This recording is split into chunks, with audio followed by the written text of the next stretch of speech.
welcome. And its coverage is Wave TV's coverage of the TTPFL football. And today we have a nice doubleheader here. San Juan JABLOTEH, they are coming up against Club SANDO. Club SANDO second on the table, as we can just see from the standings right here. San Juan JABLOTEH lies seventh on the table with 5 points from 5 matches. And look where Club SANDO is, second on the table with 12 points. And they can go on top of the table, especially with Prisons losing yesterday 1-0 to Central FC. And coming up after, it's not AC Port of Spain, but Police. They are fourth on the table with 10 points, and they can go up to 13 points. So there's a lot of movement at the top, but they have to take care of a Point Fortin team, a very impressive team. Just the one win and one draw from their 2 games out, but disappointing stats when it comes to when you know the type of players and the quality that this team have. Let's have a look at how the weather is treating. We had some rain earlier today, but it's fair. The conditions have been interrupted earlier today with some showers, but let's hope that the showers will stay away. And let's hope that we'll have some good football. The ground is medium to soft. I was out on the field earlier. Not that bad. Let's hope that the teams will have good footing for this encounter. Let's talk with the JABLOTEH's coach. We spoke with Marvin Gordon. So we have the head coach of the San Juan JABLOTEH, Marvin Gordon. All the way back from since Malik, and we have a few boys in the team. Let's talk about the TTPFL and San Juan JABLOTEH. Not a good outing the last time. What are some of the changes you want this time around against a team that is the second on the table? Yeah, I think it's all about attitude and discipline for the function. You have had a great start this season. I understand that these games, losing very 5 point averaging a point a game and averaging getting 2 goals a game. We have 10 goals a game. So it's just believing in the boys, they believe in themselves, back to the staff, looking on the training back. I think tonight we got good opportunity for us on Saturday to come and get a positive result against a team that have credit the numbers and things so far. This is the second on the table. I'd like to give it more than we are challenging. Contrast to last season when you started, which is good. Kind of feeling a little bit at the end. What is the difference this season? For me, it's attitude. You might as well decide to do stuff because you can have all the talent.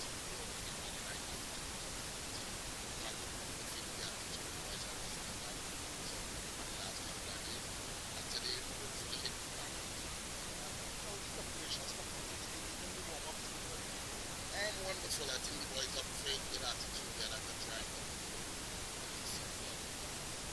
I expect a positive result. I'm not going to be easier for Club SANDO and that's a good job. So we are difficult night, but we are the challenge. So it's almost time for kickoff.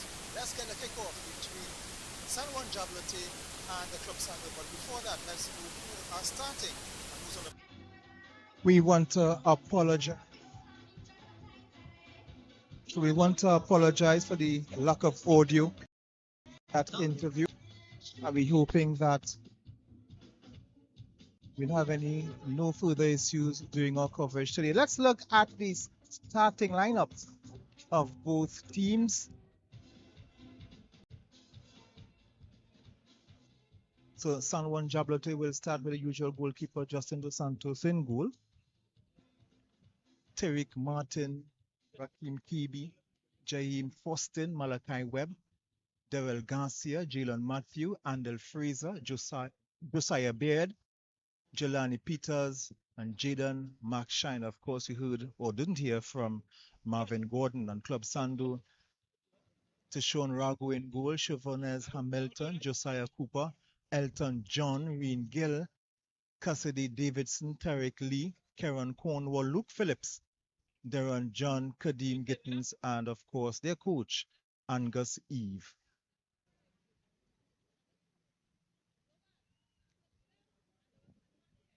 Teams are just getting ready to come on the pitch.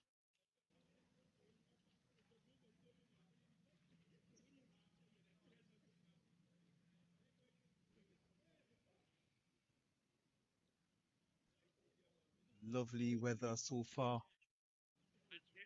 All hope that all the rain is behind us.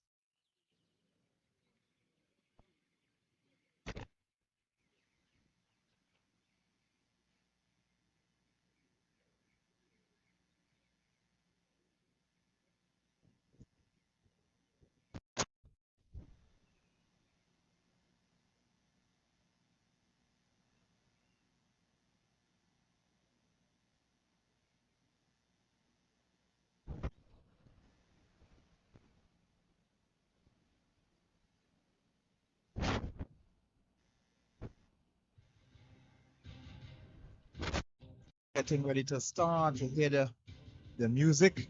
Once you hear that tune, you know it's kickoff time.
So of course, the referee McIntyre, the man with the whistle, who will be in charge on this one.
Club Sando in the yellow.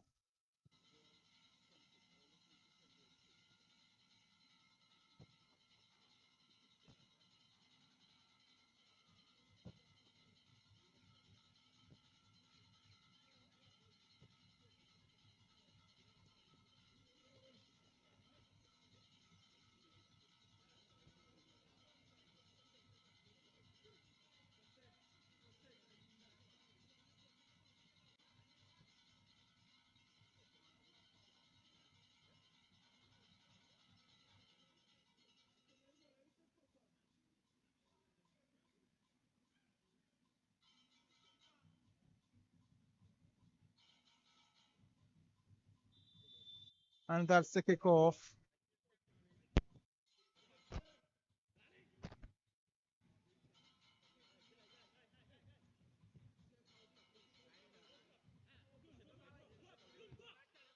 Club Sando looking to get the ascendancy in this one.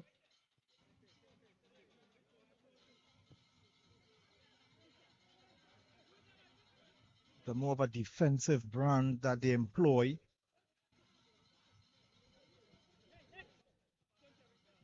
Of course, coached by former national coach Angus Eve.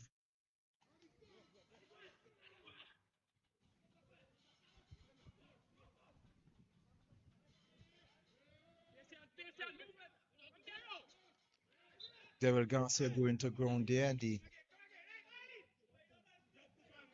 Darren John committing the infringement.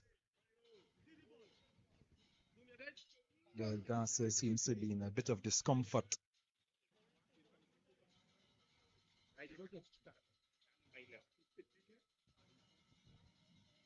The Naparima College star deciding to play with his heel loose today. As JABLOTEH looked to attack this time through the number 23 Kitten Gittins, who's back. Just trying to feel out the Club Sando team there. The Club Sando will be happy to just sit back and soak up all the pressure and play on the counter. Of course, that's the hallmark of Angus Eve, even with the national team. And despite doing that, he has scored about 10 goals or 11 goals in their last 2 outings. Cross coming in just behind almost everyone. Bit of extra work to be done there by JABLOTEH. That is the number 9, Malachi Webb. Fortin. Not a particularly good one in the end. More of a cross, actually. Nice, nifty footwork by the winger. Fraser.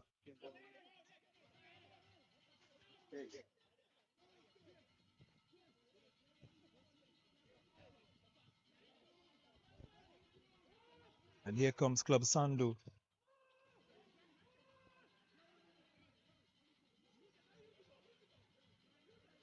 Tuning on that man there was Karen Cornwall.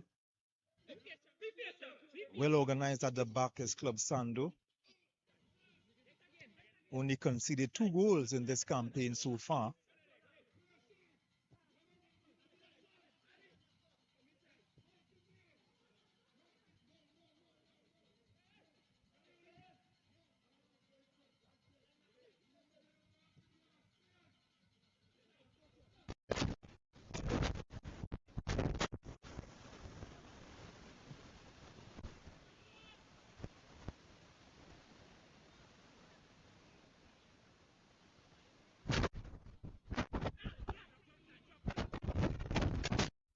So looking to go through the middle, but look at a ball for Malachi Webb.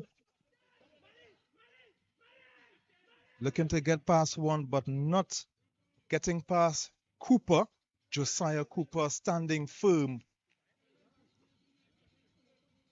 It's going to be a lot of youthful attacking prowess here from JABLOTEH up against an organized defense in Club Sando, which will be a very interesting battle today.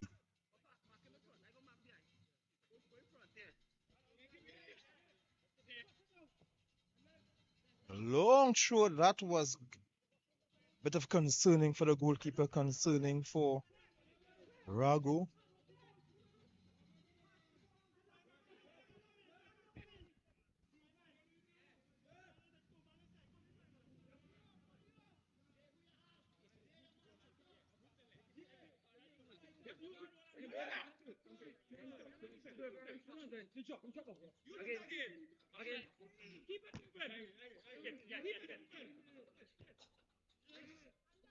So on the bench for JABLOTEH, Jair Buckmeyer, Joshua Lewis, James Phillip, Levi Jones, Josiah Gubin, Josiah Burke, Jalen Brown, Elijah Riley, and Adika Peter Ash. And for the Club Sando team, Nassim Duncan, Mark Wolf, Abiyomi George, Jason Joseph, Michael Fortune, Giovanni Elliott, and Nathan Kwashi.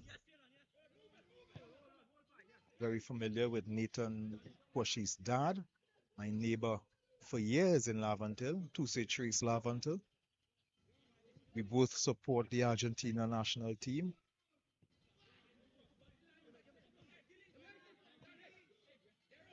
He's all the way back to their number 3, the last stopper, Josiah Cooper, centre back.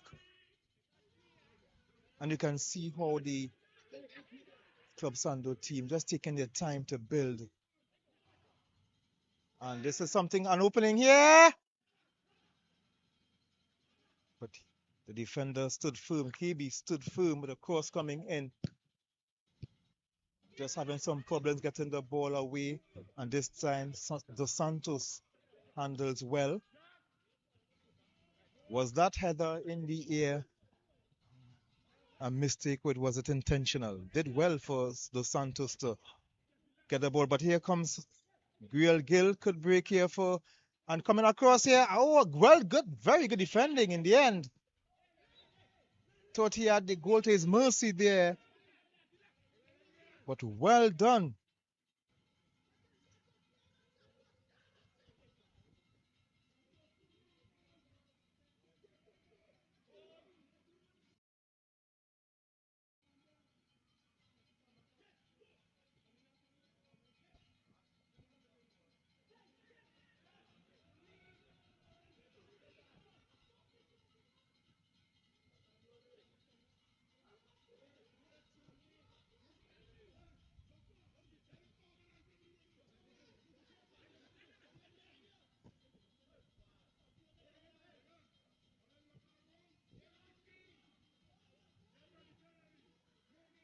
Here comes Club Sando attacking on the right side, but just going back just a bit as they're pushed back by the young JABLOTEH defense.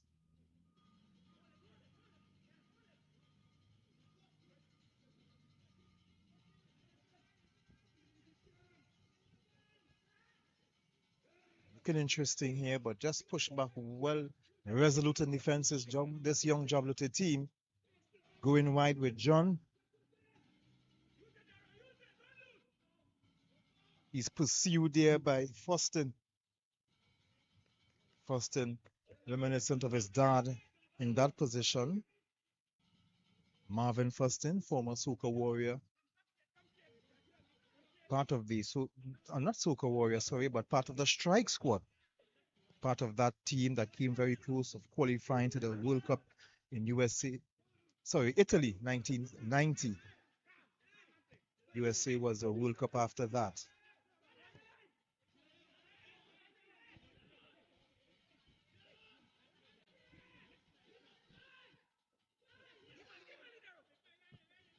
Oh, not a good pass at all. Just giving the ball back to JABLOTEH, and they would be happy to take that. Jelani Peters, the one charge with taking the throw.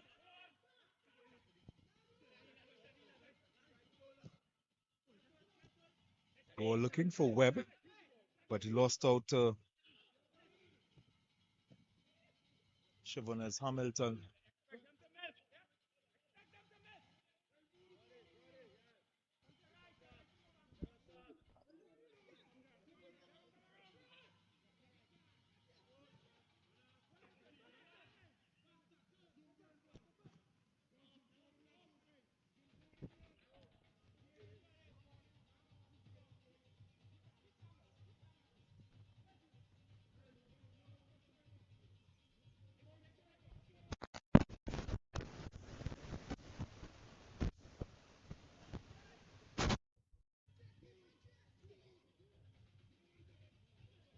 Did a smart thing and not trying to go forward.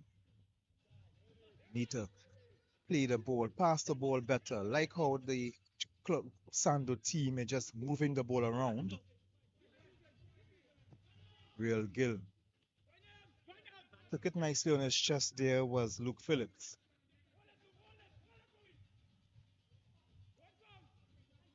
Well done by Josiah Beard.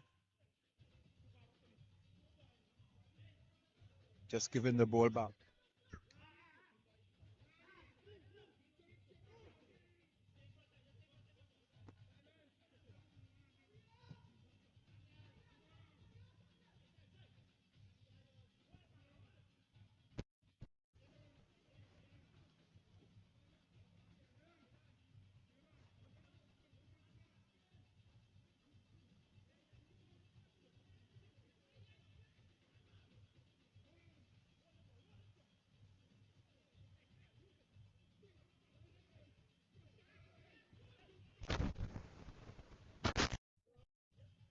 John.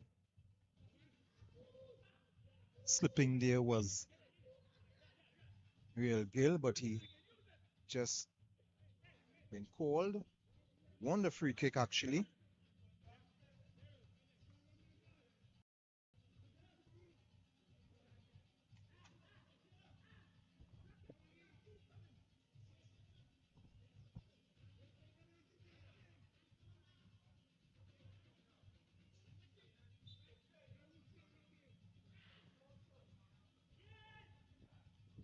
Gill with a cross.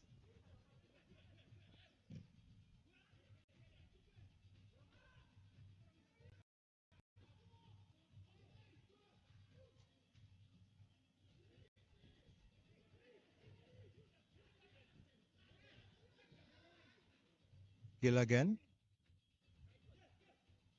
With a cross. And a beautiful header, just wide, diving header. It looked like Luke Phillips there. No, just Jalen. Yes, Luke Phillips with that diving header.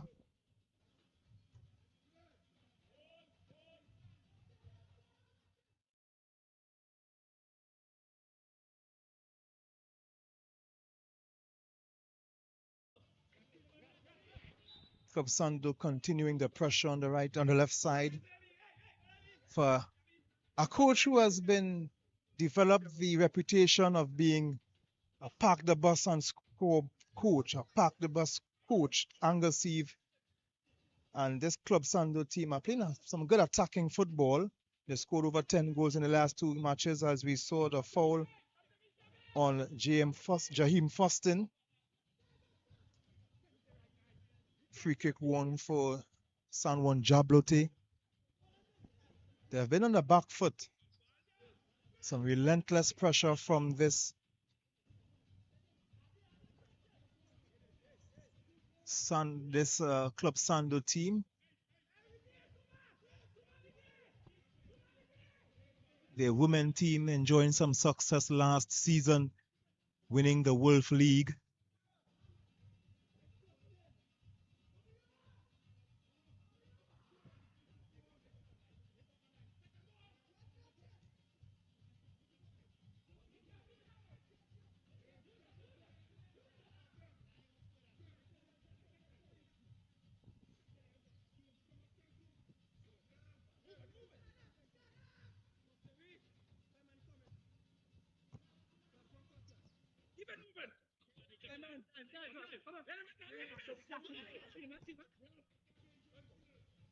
Going way back to the stopper.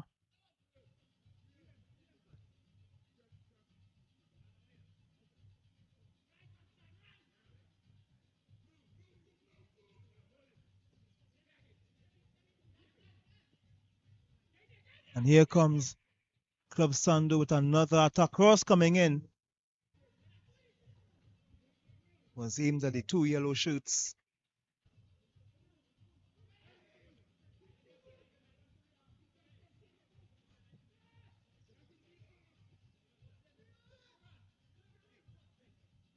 Darren John. Real Gill here with time and space. Not a particularly good pass. And given away to JABLOTEH. Webb looking to send Matthews. Sorry, not Matthews, but Fostin. Fostin committing the foul on Darren John. Couldn't get past him in the first instance. Don't know what happened there actually. Hey, jump!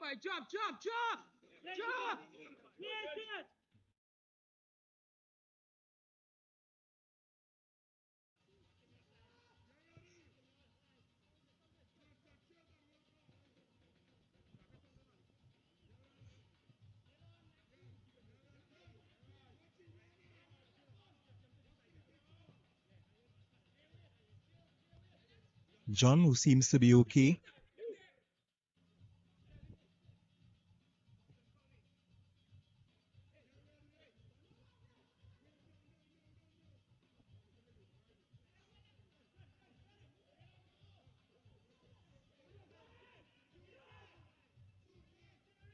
Turning on his man. jostling here. Well done by Malachi Webb, who has dropped back and helping out in defense. Helping out in defense quite well. Good interception.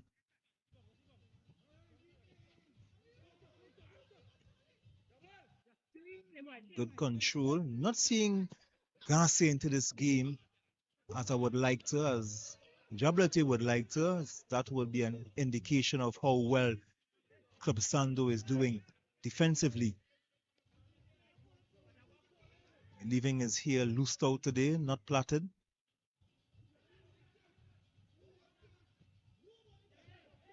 Mark Shine turning on his man. Siobhan Hamilton doing quite well, but illegally called for the foul.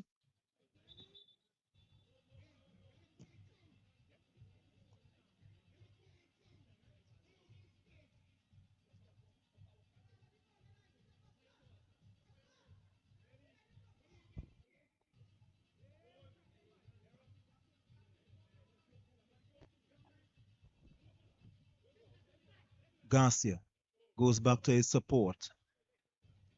Plays a 1-2 pass, but didn't get the ball from Fraser.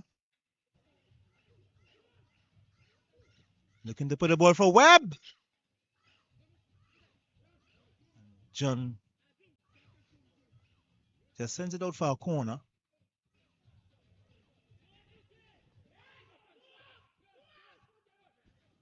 Short corner taken.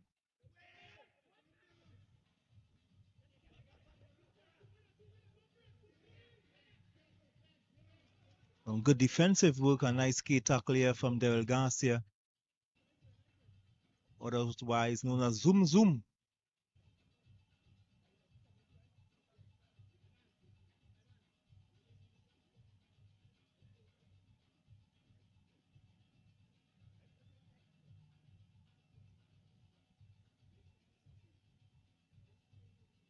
Now the fourth official has run out.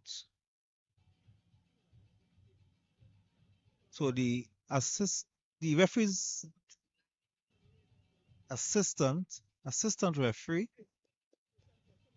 just came to take his place because the fourth official was holding on for him until his arrival. So that's what you saw here. So he came to take the flag. So of course the Sunday evening traffic.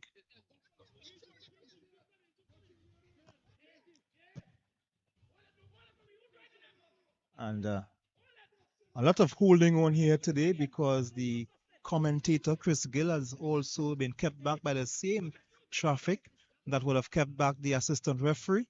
So he will be about to join us.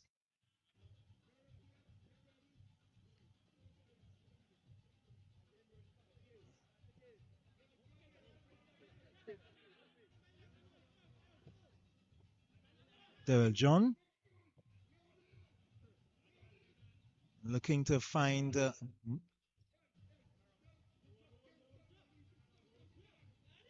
was looking to find Luke Phillips, but Luke Phillips.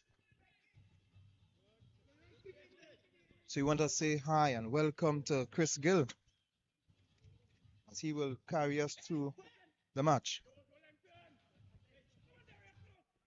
All right, and welcome viewers to Wave Sport TV. And the first game is in progress. So we're here in Point Fortin. I was telling one of the gentlemen, I haven't been here for so long, but what a fantastic facility. Let's focus on the game at hand with Sanwa JABLOTEH on your screen going left to right. Oh, trying to get a good ball across. There was Fortin. He's been an active player. Couldn't get by his man. And Club SANDO in yellow with some of their... Here is Real Gill. Cuts inside one. Make some space. Oh, good ball. Webb. Oh, and again, fantastic build. I mean, Lee, that is excellent. Excellent.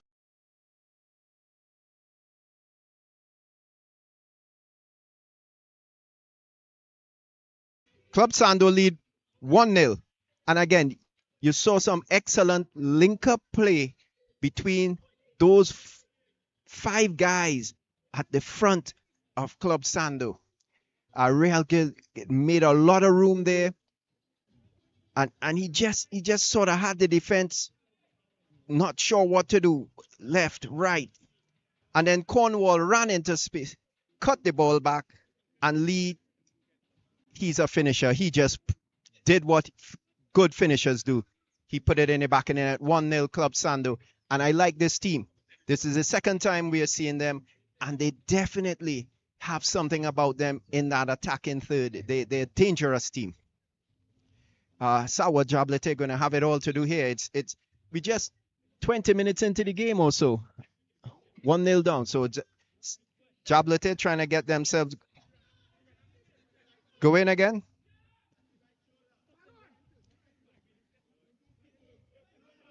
Matthews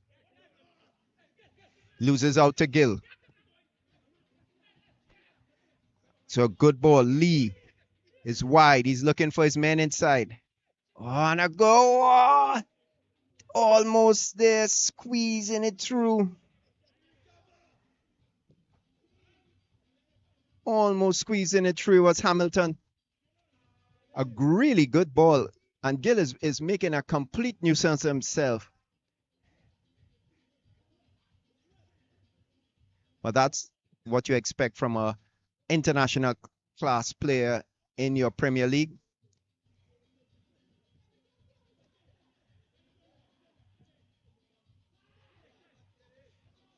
And again, well, just a bad ball by Lee that time. He couldn't find Hamilton.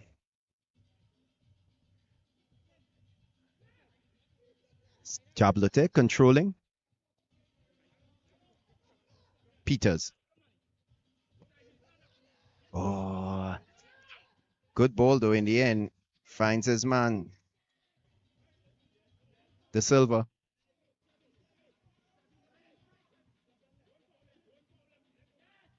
Garcia. Peters. And didn't get far. Ball cut out. Real Gill. Outside of the foot. Finds Phillips. Gets by his man. No, De Silva is covering. So again, just that breakdown in the passage of play in the middle for JABLOTEH. Just losing out. And once you do that with Club Sando, it's always going to be difficult. They have that trio of Lee, Cornwall, and Phillips. And they're backed up by Hamilton and Gill. And it's a formidable five at the front.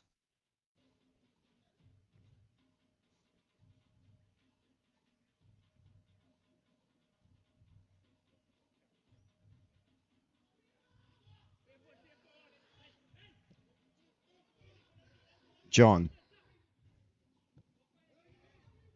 And Cooper spreads it across to Elton John. Cornwall. Hamilton. And good play here. Gill. Wide. Looking to cross that ball in.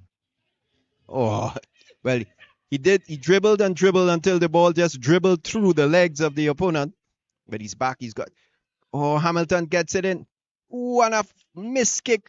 Lost his footing just as he was about to strike the ball. That was Lee. And it could have been 2-0. And Sawa living dangerous at the back. They have themselves organized. Peters.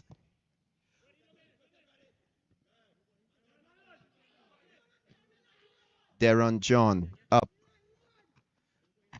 Peters again. But linesman says the ball was out. And he was looking for Garcia. And that's part of the attack in front for Sawa JABLOTEH. They have Fortin and Garcia. Along with Webb, who is really a good goal scorer. He scored 2 brilliant goals in the last game. against Caledonia.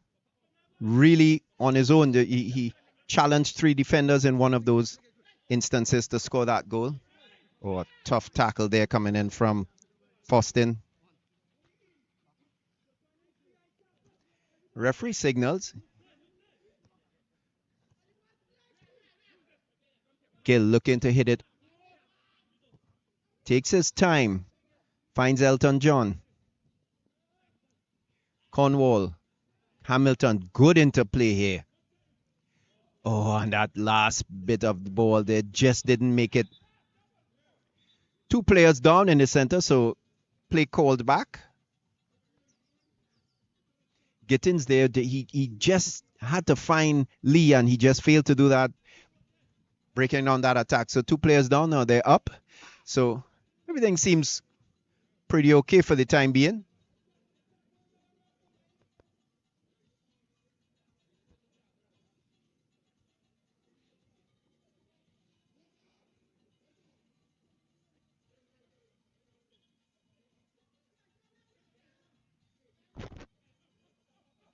On the second match will feature the home team, Point Fortin Civic Center.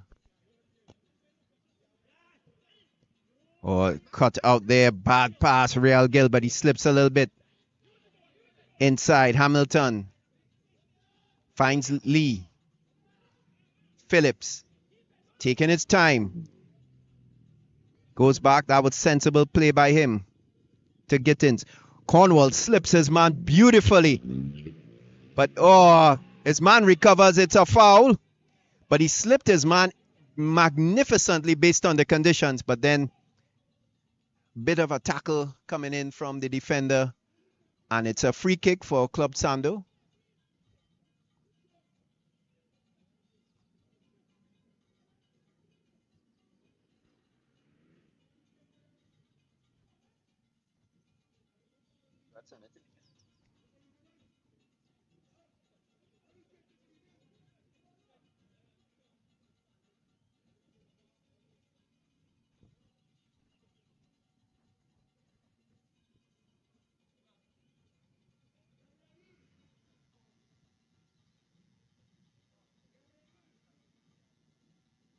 So Tariq there with the tackle, he gets the yellow card for that tackle on Cornwall.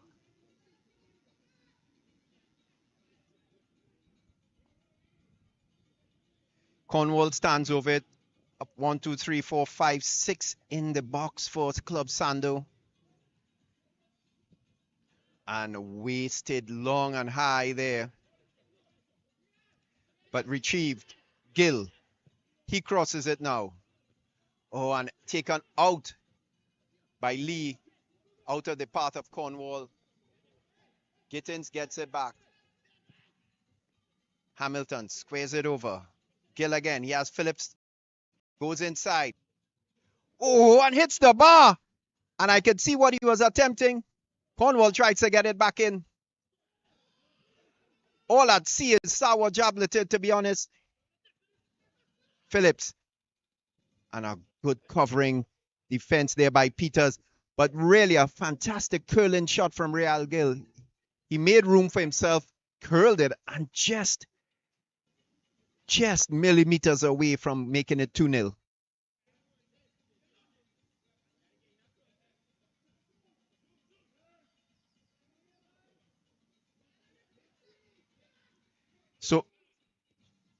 So far it's Club Sando just dominating up front here.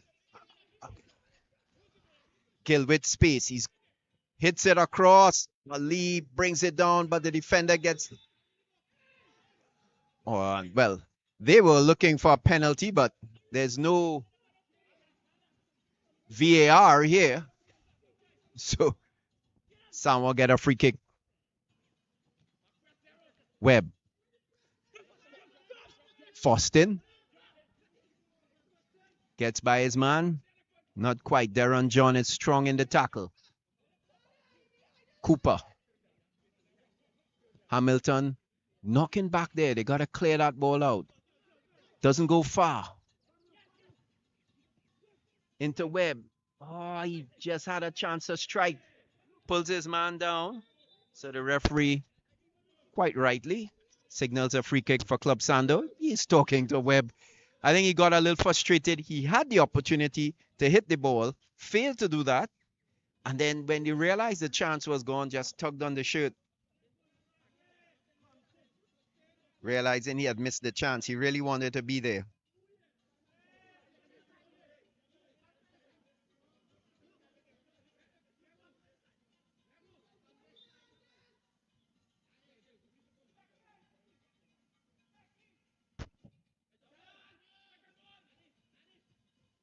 Headed on.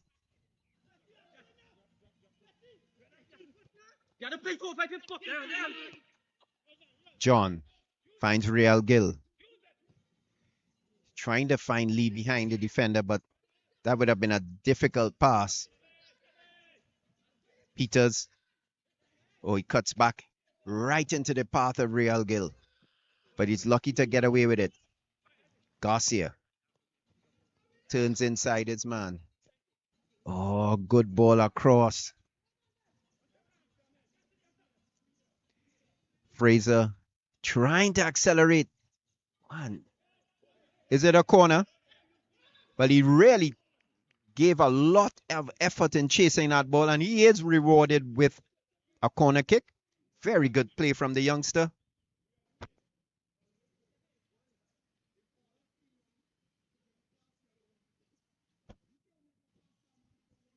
And we hear, of course, the coaches remonstrating on the side. Every team is trying to do better. Corner, and it's Garcia going to take it. And someone have 4, 2 lingering on the top of the box. That includes Fortin and number 11. I can't see. Comes out. Looks like Peters trying to get there. Matthews beats his man. Oh, didn't wrap his foot around that ball. He hit it.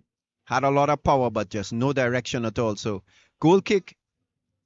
And little by little, someone are getting themselves into the game.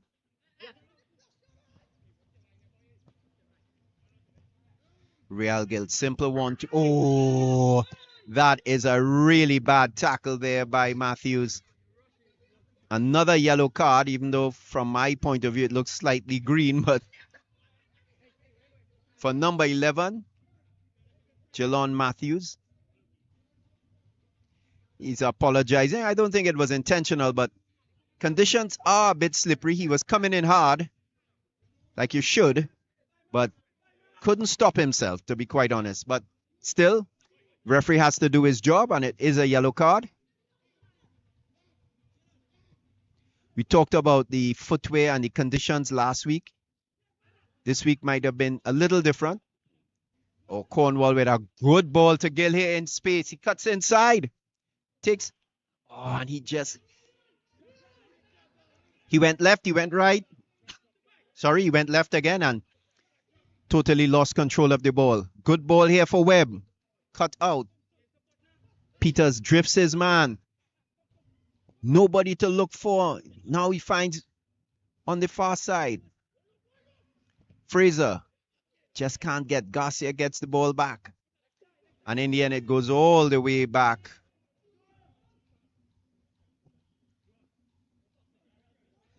Fortin.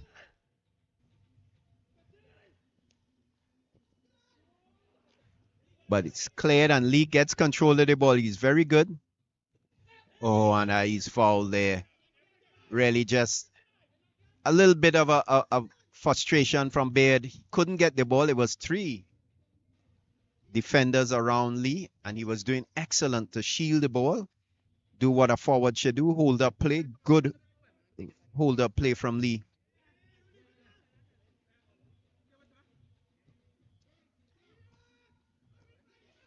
They get it restarted.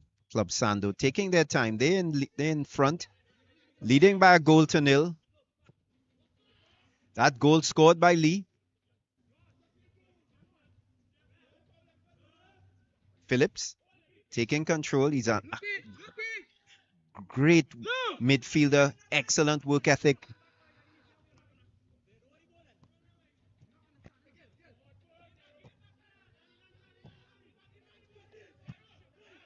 A bit of a pass there that seemed a bit of miscommunication, and Indiana wild clearance from Cooper. Just had to get it out. Didn't want to put this team in any distress. Quite rightly so.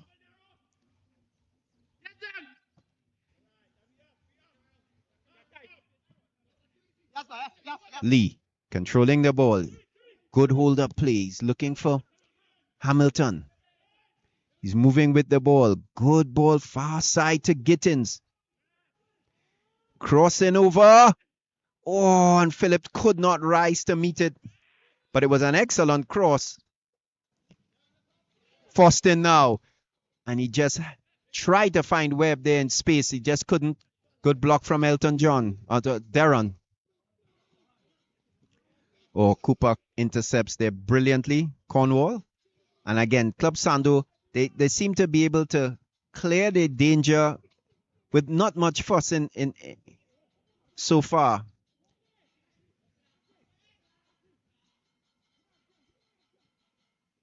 Davidson.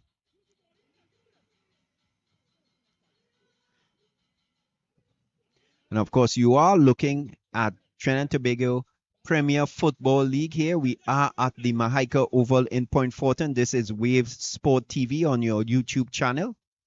And of course, we have to compliment this football is TTFA sanctioned Premier League football.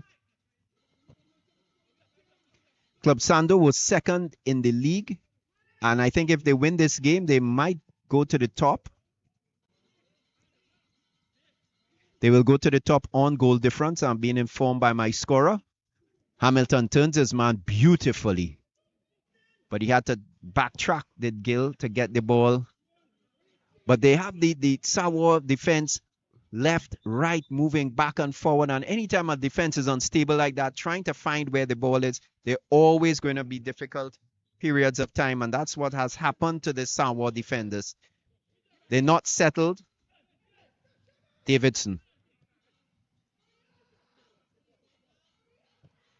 For all the domination Club Sando have had, they haven't been able to break down the Sawa defense for a second time.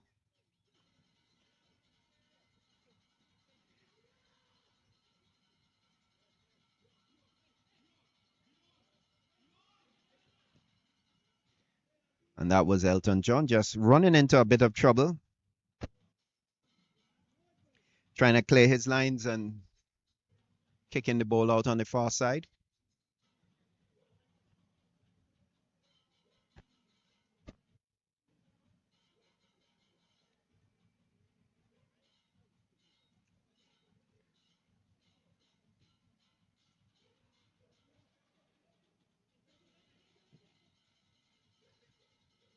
Cornwall. Gill on the near side here. He has room. Goes past his man. Oh, and the left foot shot clears everything, including the fence.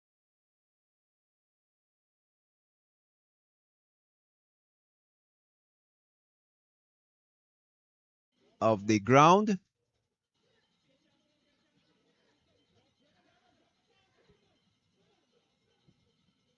Fortin. JABLOTEH trying to build. Fortin again finds himself he's key player in the team. Tackled by Real Gill. Put him off a little bit. Oh. And then a little awkwardness between McShine and Phillips. The result being a free kick for Sawa JABLOTEH. They are making some strides in going forward, but nothing decisive as yet.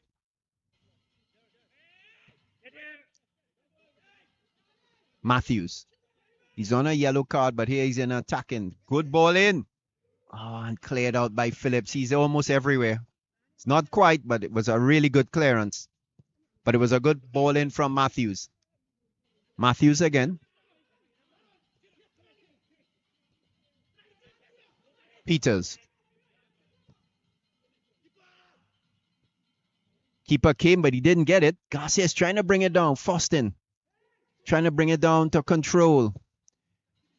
Oh, and cut out by John, Darren John there for Real Gill. Forward for Lee. He's on to it.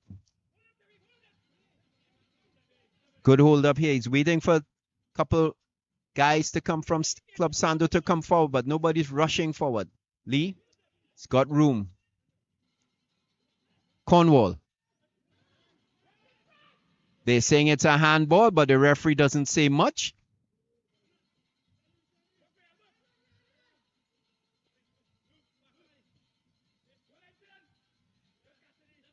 Matthews losing out to Davidson. No.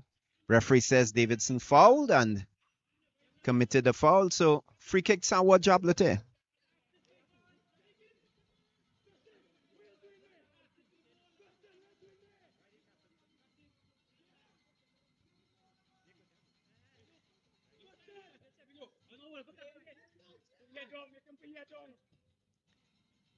De Silva, sorry, McShine.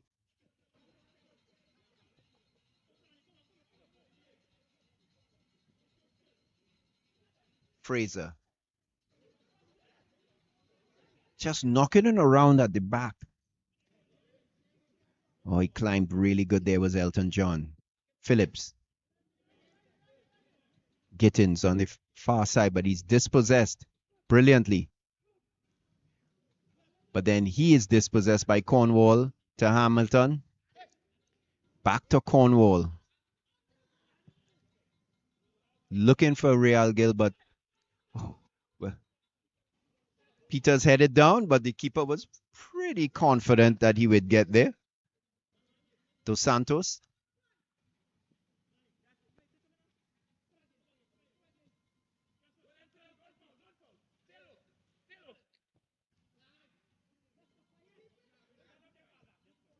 McShine. Sorry, Beard. All the way across to Tariq Martin. Fraser turns his man well. He's got space. He's coming at the defender. Cuts inside. Garcia. Fortin gets the ball. Inside here on his left foot. Oh, Garcia can't get the shot off. Webb is just a spectator here and he needs to get involved. And a blocked shot in the end from Matthews.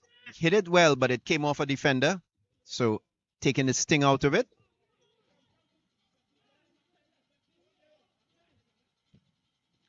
Poor clearance from the keeper, Ragu. And a bit of sustained pressure here by Sawa JABLOTEH. Matthews.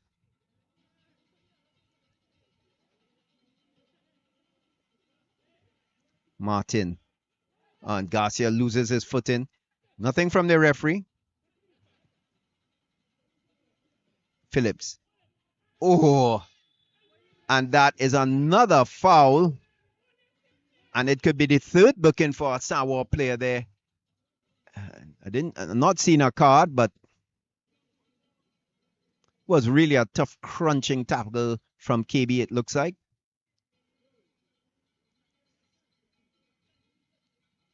And that looks like Webb is down. The goal scorer for Club Sando. So, the time being spent. And of course, the ever comical just walk it out. Yeah.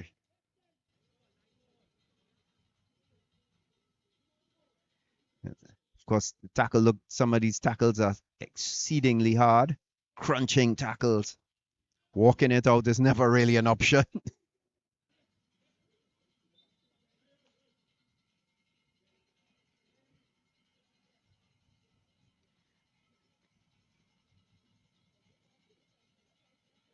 Hamilton lost it out on that side.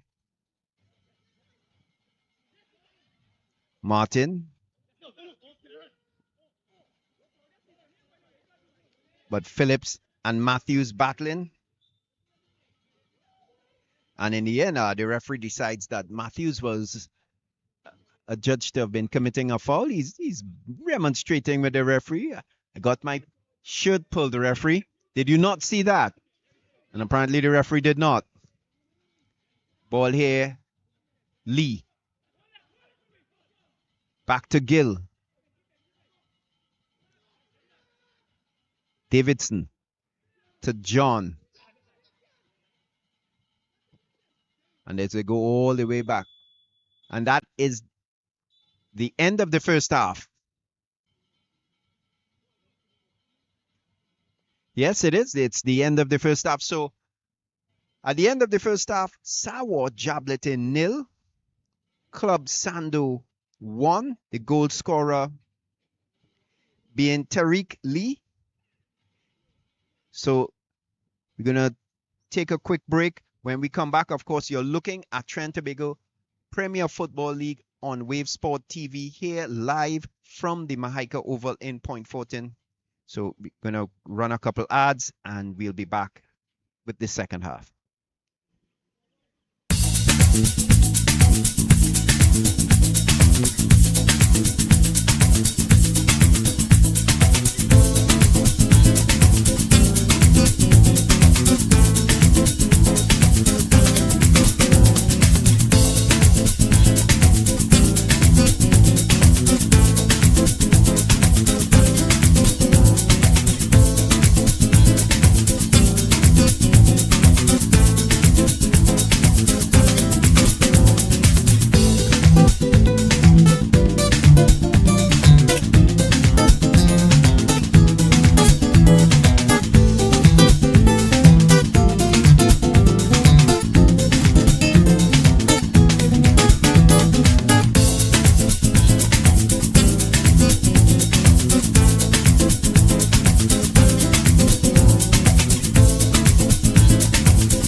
toys they're making for the kids these days.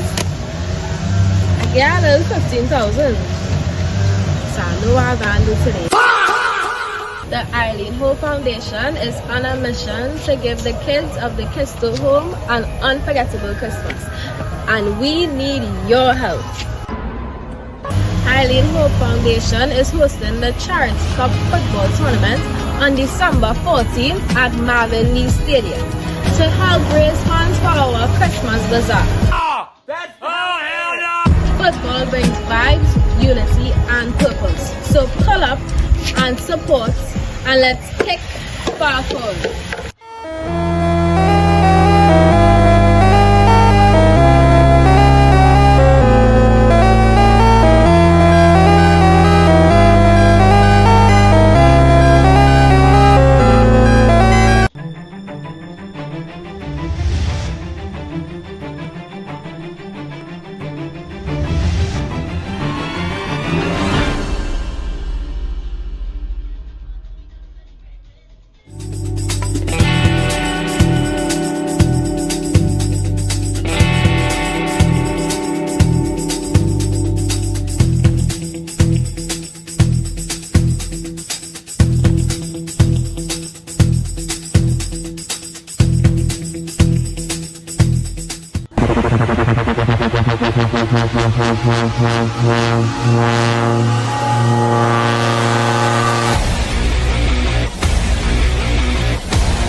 Yeah, there's 15,000.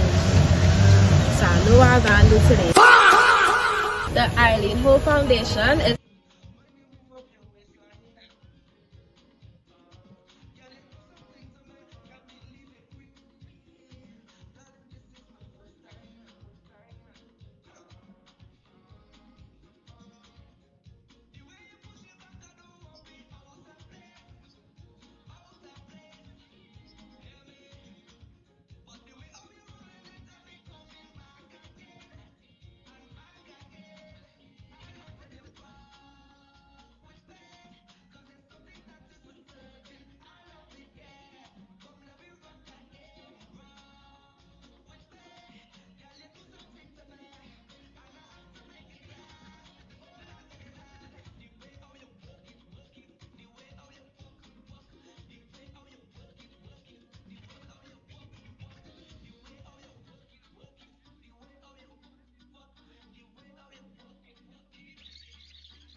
Is up by one.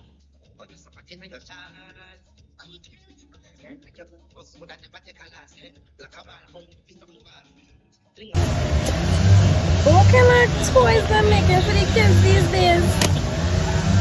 Yeah, there's 15,000. SANDO has handled today. The Eileen Ho Foundation is on a mission to give the kids of the Crystal Home an unforgettable Christmas, and we need your help.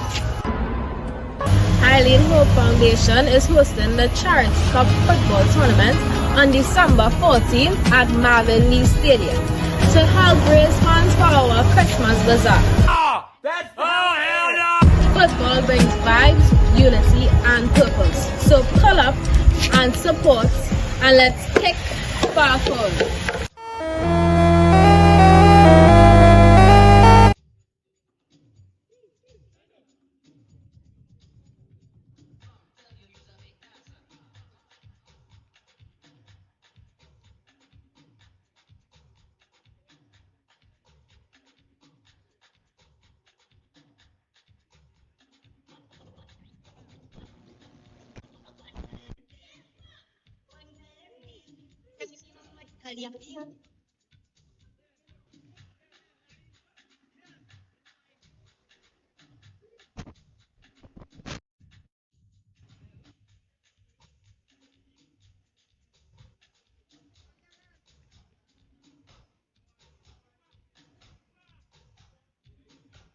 And we're back for the second half of Sawa JABLOTEH versus Club SANDO. Of course, we have Sawa and JABLOTEH in green and white. They're kicking from right to left on your screen, and Club SANDO in all yellow. And let me just give you the starting lineups again. Dos Santos in goal, Tariq Martin, KB, and you have Fraser and Baird at the back. You have Faustin and Matthews, and then McShine in the center, I would say, and then up front you have Webb and Garcia.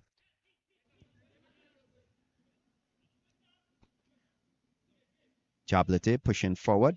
They are goal to nil down. They started off a little slow, but came to life in the second half of the first half. For Club Sando, you have Tishon Ragu in goal. He was excellent last game. And at the back, you have Elton John, Josiah Cooper, and then you have Deron John and Gittins. And in the middle, you have Phillips, Cornwall, Davidson, Hamilton, and then up front, you have Lee, Tariq Lee, and Real Gill. So they do interchange. I think Gilmore is in the midfield at times. So here's Ragu. And of course, looking at the facility here, we have 1, 2, 3, 4 lighting towers on the far side, all with lights, 1 or 2 lights missing. Some cases, a lot of lights missing. So if you are getting a bit of dark spots on the screen, please, this is something beyond the control of the technical staff here. JABLOTEH.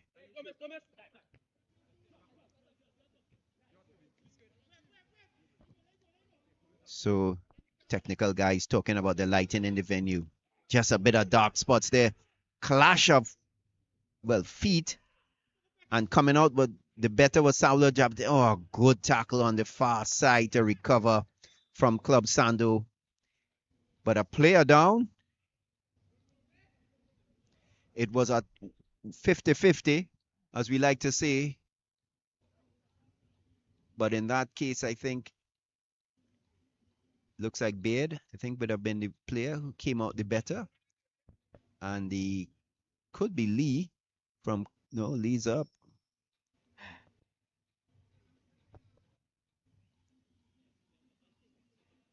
No, it's Real Gill. Did not come out the better in that tackle, but hopefully he'll get up. Of course, Real Gill part of the national team setup with Dwight York.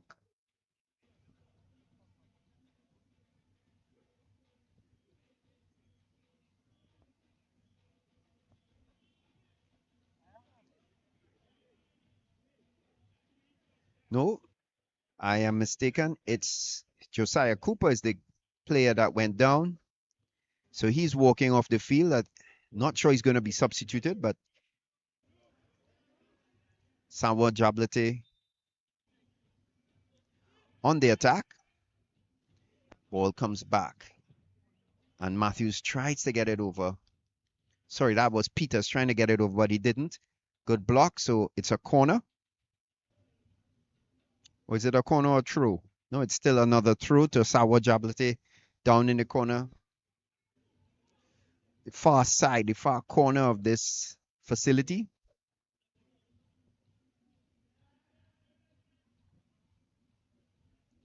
And now it's going to be put out behind for a corner by the defense. So a bit of pressure being applied by Samuel JABLOTEH here. They're looking for the equalizer. Started off very positive in this second half. They probably had a stern talking to by the manager. He's come out. We got to get that goal. They're only 1-0 down to a team that's definitely been playing some great football. Good ball in. And just across the goal was that brilliant cross. Nobody there for Samuel JABLOTEH in the end. The keeper was frozen. Didn't make a move. And I think Club Sando, they were lucky to escape. And now they are the ones living dangerously at the back. Ragu taking his time, trying to settle his team down. They still only have 10 men. No, I see Cooper is back on the field, but he's not looking. Ooh, and that's a rough tackle there. Referee was right on spot. He didn't give a card. I gotta say, I think he's been a little lenient. That looked like a cardable offense to me.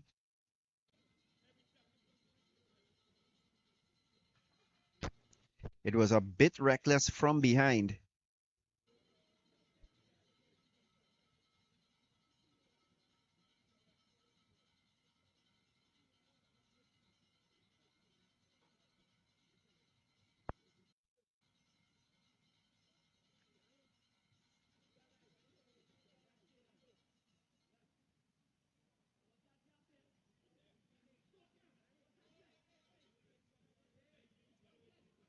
Free kick to Club Sando.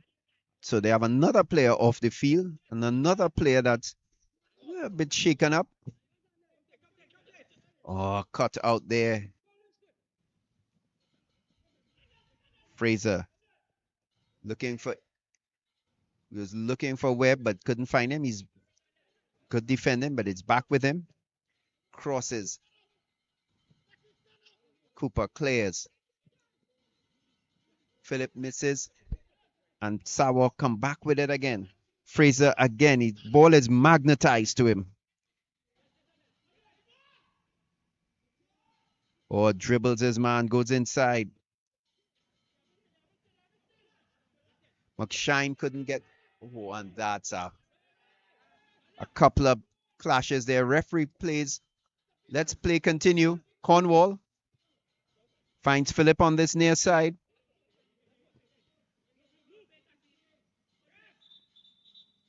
And the referee sides he is going to stop play.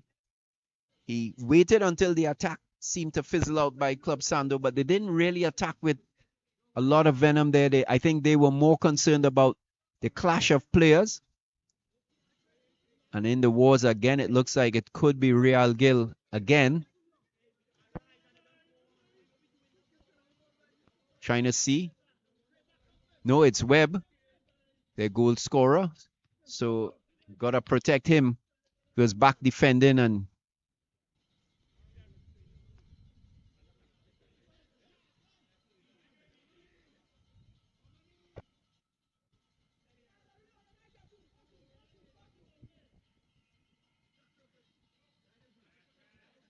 so the referee is going to do a drop ball. Cornwall. Davidson.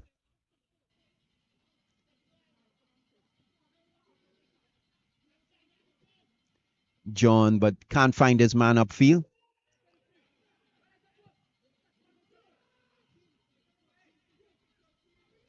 Good turn there. Oh, he's looking for Garcia, but he's not going to get him cut out.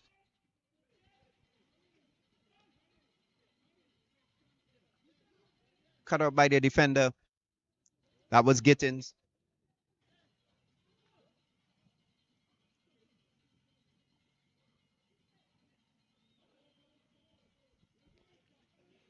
And that's another thing to note. There were no changes from the first half as yet. No substitutes. I think both coaches will be satisfied with what they've seen, even though Sam was still a 0 goal down. And he just lost his footing. It will be Real Gil. A ball played here for Fraser. Good ball. Cuts back. He's always looking to cross. He does. Deron John clears.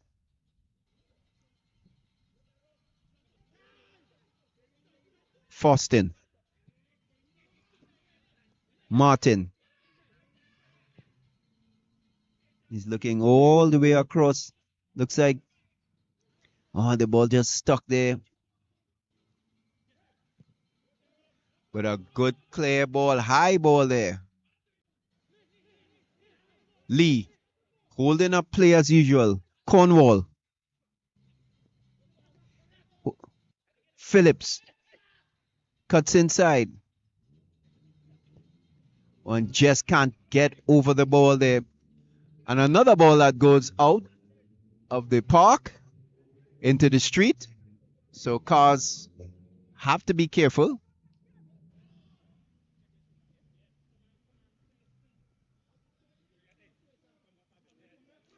Sawa JABLOTEH moving up here. And Ragu comfortably takes control.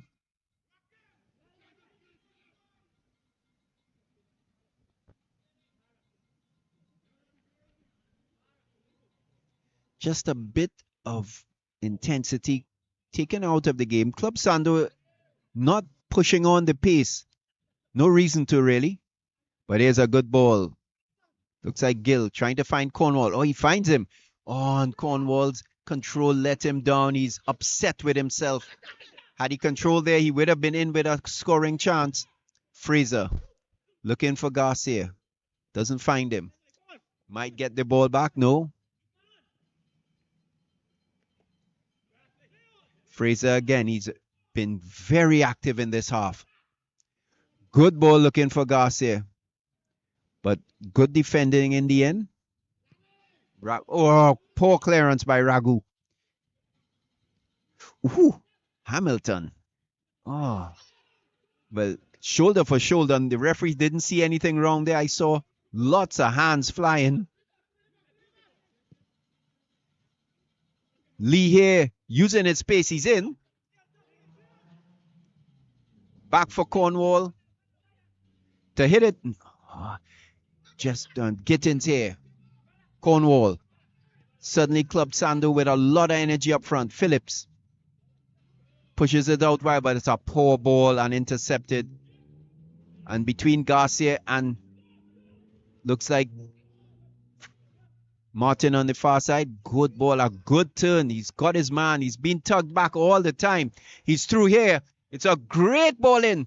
Oh, and the keeper came and, well, I can't blame the attacker there. Ragu is down. It was really a good chance. The keeper came. He definitely did what keepers need to do in this. And really nothing, no fault of any player there. No card, but play has stopped. And that was Fraser running in. He's been everywhere in this second half. It was really a good ball in by Webb. Found his man in space. And for once, they had the Sando stretched at the back.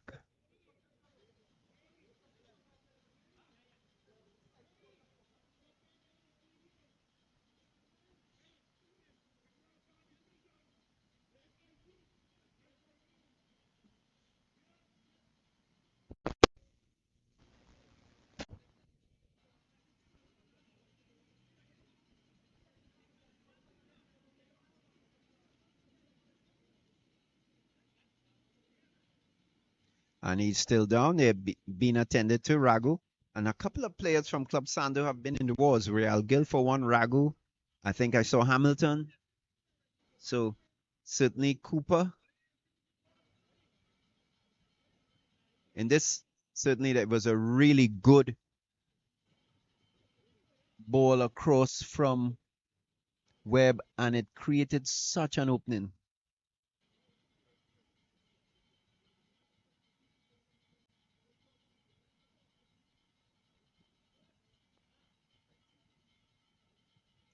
Again, if you're seeing some black spots or dark spots on the screen, or there's times when you see a lack of focus or it's a bit fuzzy, the lighting here at the stadium is not optimal.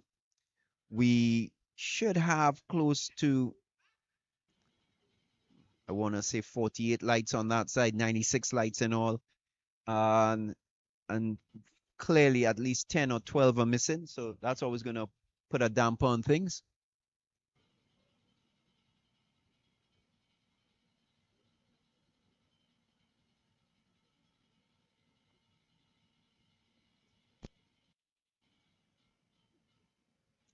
Quite a lengthy delay, but it was really a good 50-50 chance, and the clash there was really tough, and Ragu came out worse for wear. I don't know if he's going to be able to continue. I don't see, oh yes, well, we do now see the substitute keeper warming up.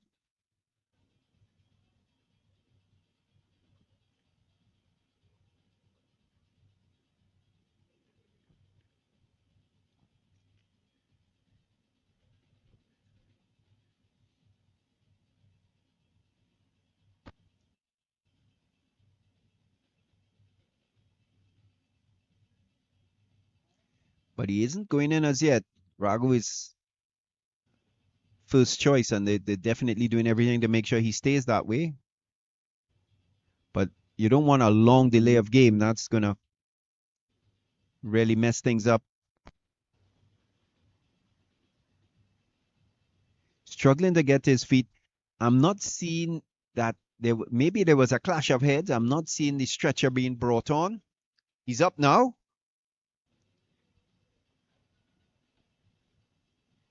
Shaking his hands. It obviously.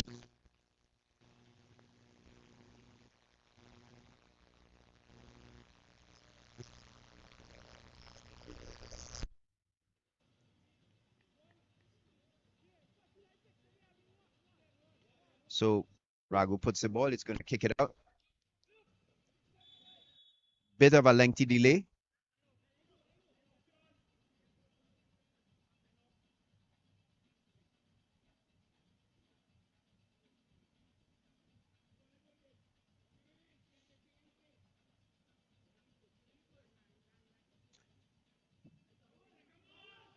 Good high clearance. Fraser, again, he's great ball for Garcia. He's onside. Cuts back. Cross for the far side, but can't find Webb. Again, he's got the right idea, just a poor execution. He's got to get a better ball into Webb, one that has a bit of pace on it and is out of reach, but that one was just high, floaty, and it wasn't much that Webb could do. The only thing he would have been able to do at that point was kind of headed back across goal. So, good idea. He's got the right idea, Garcia. Just needs to execute better.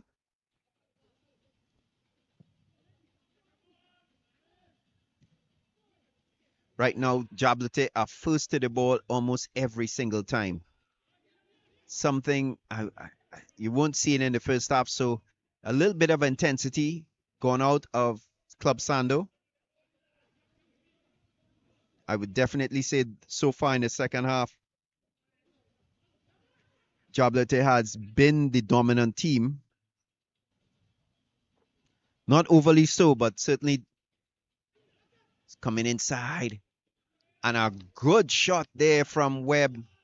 He drifted in, had his man beaten half a yard, but shot was non-target, just wide. I think that's a good strategy. Decide to test Ragu. He was in the wars. He might still be just worse for wear. Might be as sharp as he normally is. So why not give him a couple of shots on target, see how he handles it.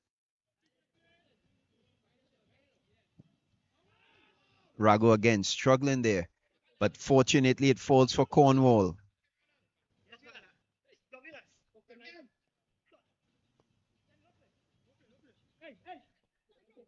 Martin though gets the ball in his.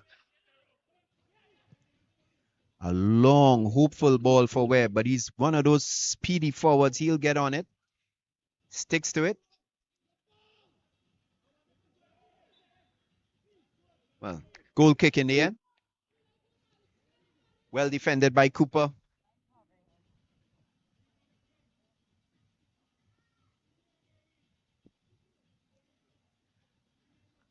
So we've done some adjustments, and of course I always like to thank the cameramen here doing an excellent job of opening up, as we say, just opening the irises a bit on the camera while trying to just fine-tune the light coming in. It looks a lot brighter on your screen than it actually is.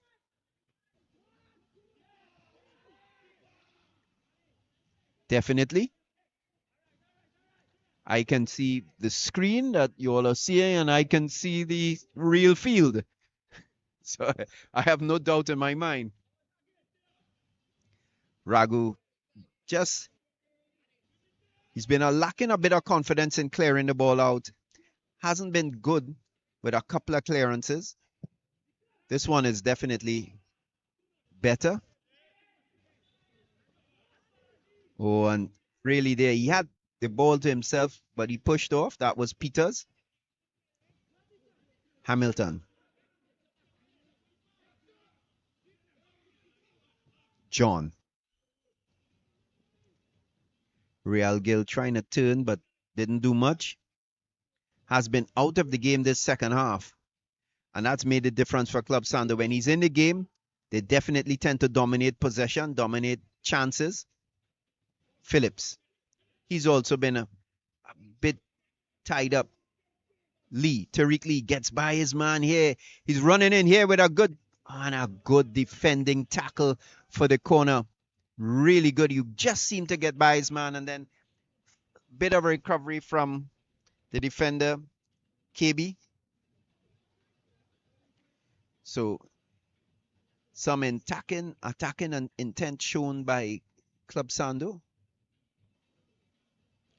Maybe they've weathered the storm. Certainly, Sanwo JABLOTEH came out in this second half with a lot more energy than they had in that first half. And football sometimes is a game of momentum. So as I said, Sanwo JABLOTEH would have gone into the halftime carrying the momentum even though they were a goal down. Good corner in here. Oh, another corner. Good clearing header.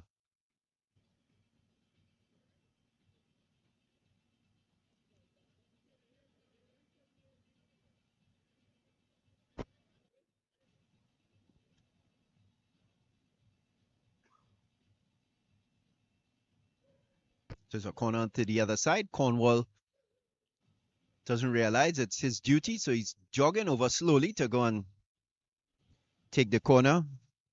Referee is asking what's happening. Rightly so. But again, Club Sando is taking their time. They are a goal ahead. There's no need to rush. Real Gil. Cornwall.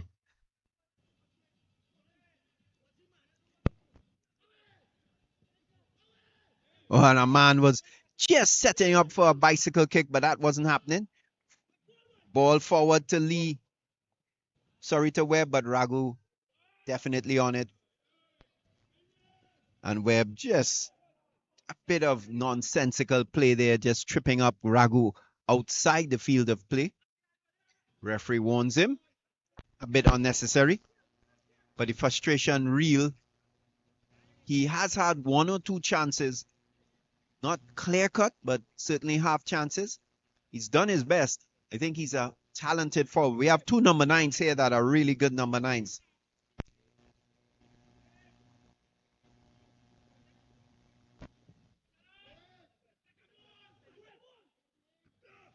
Phillips, high in the air, but the header doesn't fall.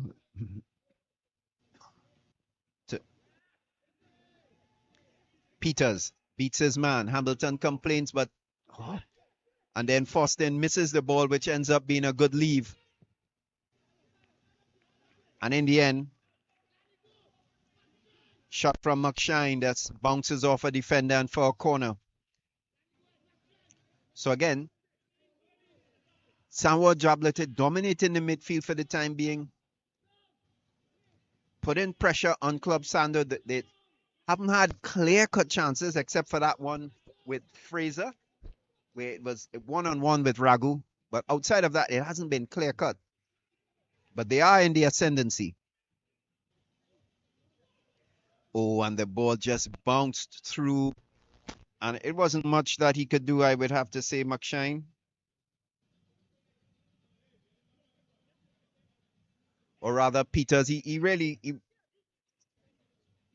So 70 minutes, coming into the 70 minutes gone here in the game. But we did have a long stoppage when Ragu was injured. So I expect that we're going to play about 5 or 6 minutes at least of time added on.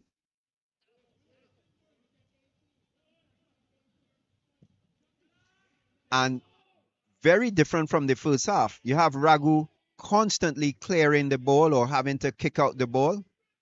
Phillips is down.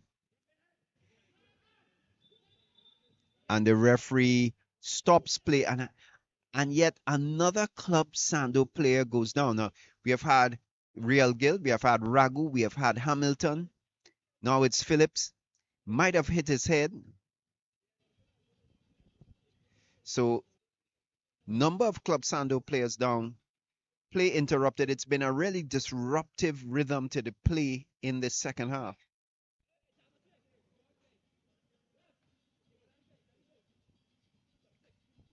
as we see behind the goalpost, Police and Civic Center, both teams warming up for their game that comes after.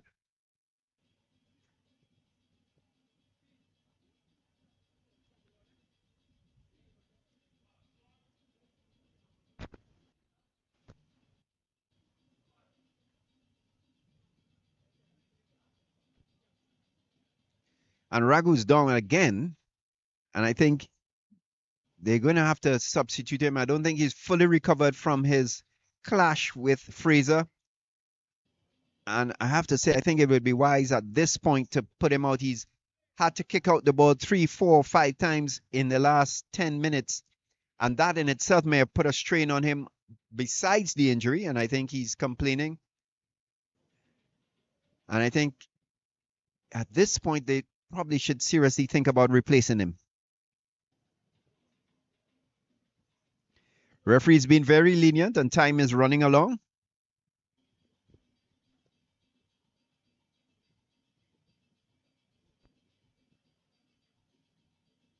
As you see, some of the officials for the police, the coaches from the police.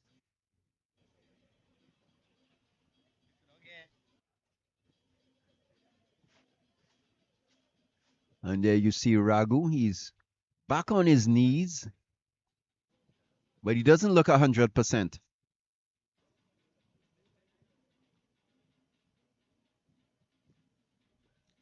Definitely some discomfort.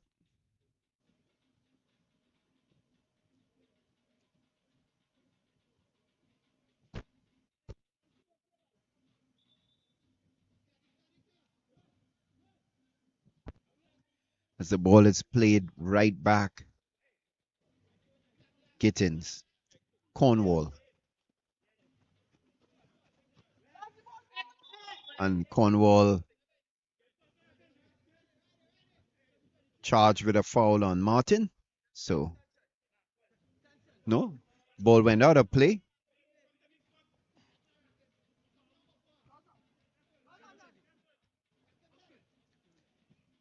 Hamilton. Fortin intercepts.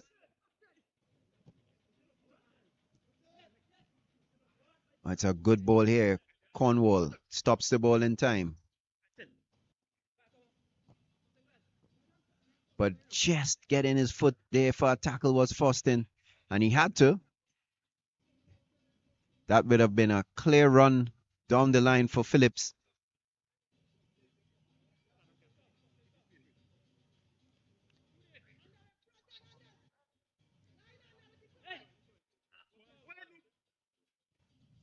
Gittins.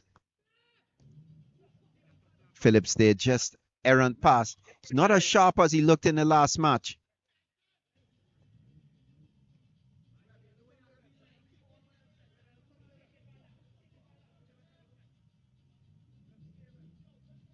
And a lot of players on the Club Sando team seem to be just carrying a couple injuries from earlier tackles in this half, mostly all in the second half. Davidson. Cornwall took his time to turn for Gittins here to cross. Good ball back to Cornwall. He crosses, but it hits a couple defenders. McShine cuts inside and he just couldn't find Garcia there. Garcia now on the far side, looking all the way across field. Can't find Webb. Cornwall is back.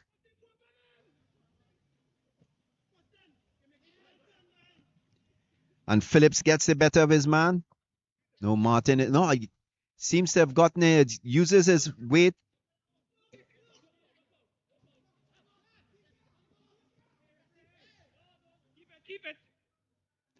Back with Phillips.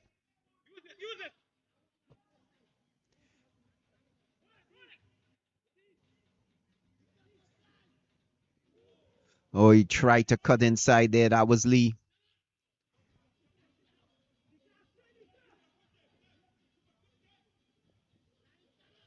John with an attempted clearance. Referee says foul. Is it a foul or a throw? No, it's a throw. No, it is a foul. So just a bit of stalemate in the midfield here is Davidson. Finds Real Gill. He's all alone with 3 defenders. Looking for Phillips on this near side. He has Lee. And he, in the end, was surrounded by 4 defenders. Couldn't do much. Fraser.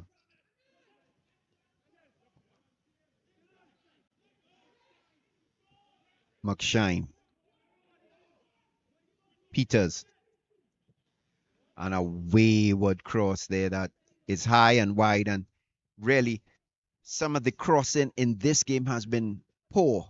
Really poor quality. A lot of opportunities here. When the crosses have come in and they have been good, they have created some havoc at the back for the defending team. But generally speaking, it's only about 1 or 5, maybe 1 in 5, 1 in 6. The crosses have been good. Other than that, they've been wayward high. I'm not sure if the field is contributing for that or it's just something that players need to work on. But it hasn't been good this game. Ragu is taking his time. And the referee is pleading with him, put the ball down and get the game going. As I say, he definitely looks like he's still not 100%. But Club Sando is persisting with him for now.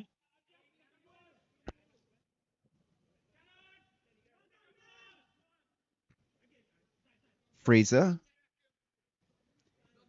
But Phillips for Club Sando. Cornwall. They have a good understanding, these two. Oh, it's a good ball there for Cornwall. He's in some space. Oh, and Fortin clears. He had to. And every time they get in behind the defense, they do create some havoc. They have good understanding between them. You have Fortin, Lee, Phillips, and then you have Real Gill and Hamilton. And then that deep central midfielder, Davidson.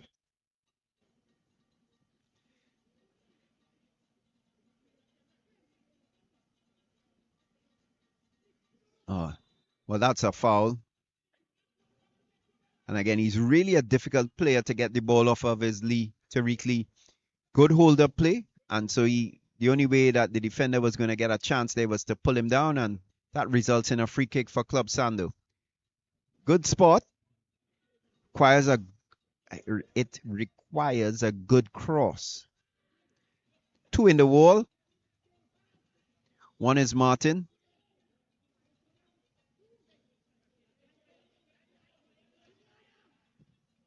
Ball inside. Oh, what a fantastic header from Phillips. He rose and met it. It was a really good cross. And from nothing, Club Sando find themselves 2-0 up. Well, I told you it was a good position, and if the cross was good, it could have created an opportunity, and it did. Philip rose. He's a tall man, but he really rose high into the sky there and headed past the keeper, and Dos Santos had no chance, to be quite honest. He was a spectator, just like the rest of us.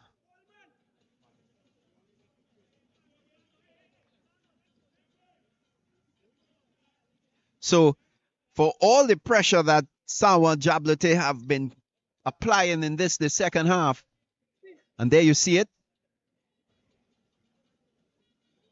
they find themselves 2-0 down now and a bit of a mountain to climb.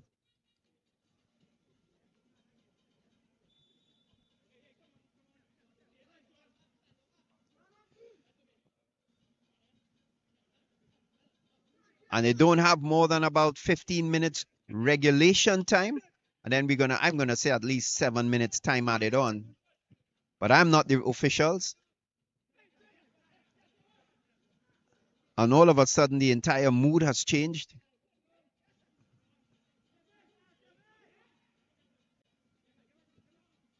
Fraser has got to get something going. Just a clearance there, but Davidson puts it on. Phillips is in space here, 3-on-3.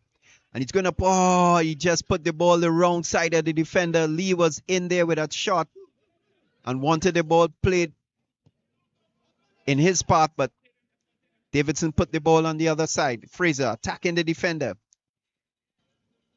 Webb turns his man. Can't get by Cooper. And in the end, easily defended. Things are going to get a bit desperate for club Saint-Ouen JABLOTEH here. Phillips, the goal scorer, a really good header. But from that distance, you don't expect anybody to miss, really. He was about 3 yards out when he met the ball. And all of a sudden, Club Sando knocking the ball around, but Martin intercepts.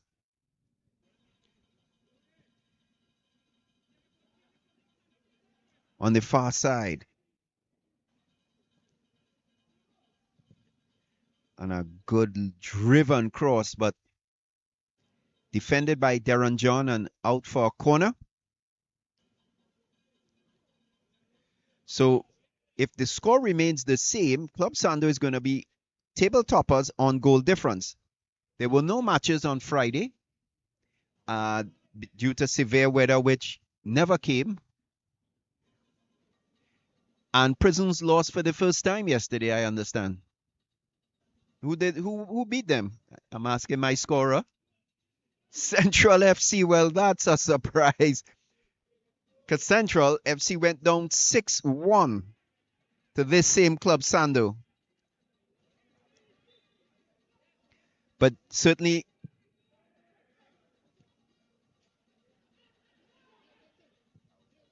and it's interspace there. Oh, he had all the time in the world.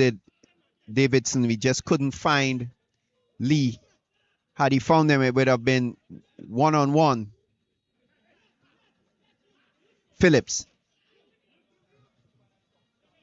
Davidson. And they're just taking their time. Davidson again. Gittins.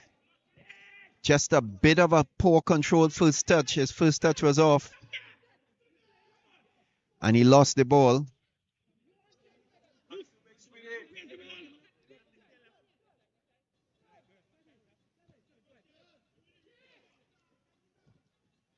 Oh, and Real Gil robs his...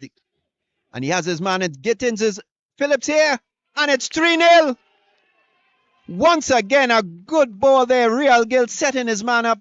Turned inside, but the defender had to follow him to his right, and then he put the ball on the left of Phillips, and Phillips just strikes it. Good finish. His second of the game. 3-0 Club Sando, and all of a sudden, the game has fallen away from Saint-Ouen JABLOTEH. And they can't blame anybody but themselves. And just like that, Club Sando presses the accelerator. 2 goals in a space of about 5 minutes. Have seen them put some distance between themselves and Saint-Ouen JABLOTEH. Now looking at the players, a bit of dejection. Fraser, a couple of them looking forlorn here, as they definitely put a lot of effort into this last 20 minutes with no reward. But that's sport, that's football. And a foul, the referee says Saint-Ouen JABLOTEH are the ones committing, and again 2 players down.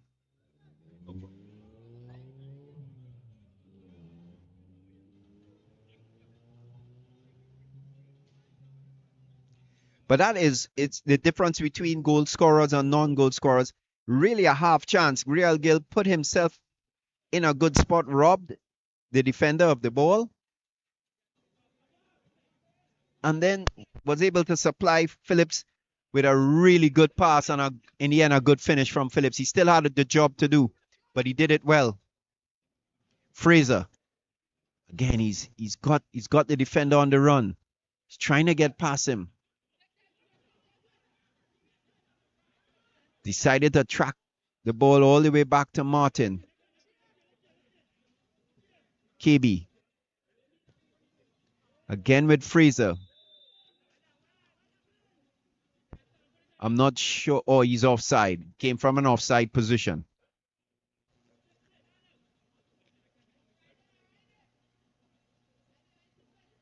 So just in the last 5 minutes, Ragu hasn't had much to do, and he doesn't do a very good job there, to be honest. Lee.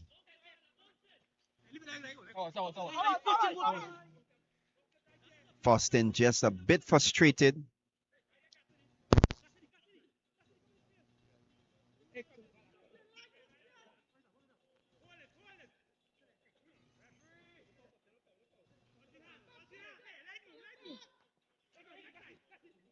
Davidson. Looking all the way across for Gill, but he's Lee, sorry, but he can't get the ball there. And Hamilton fouls. So players down. Referee holds up play.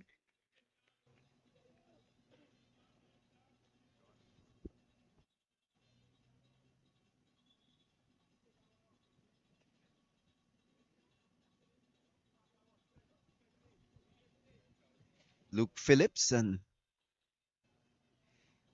definitely looking sharp. He was in and out of the game in the first half and sort of in and out in the game in the second half here, but since he's back in the game, he scored 2 brilliant goals really, and he's put Club Sando in control of this game and now by extension in control of the league.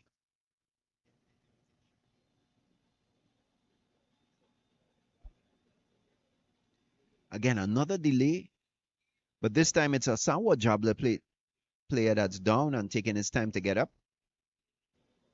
Oddly enough, no substitutes at yes, and I'm kind of trying to figure out why.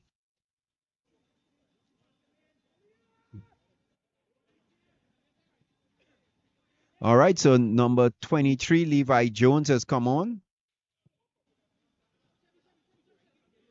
No.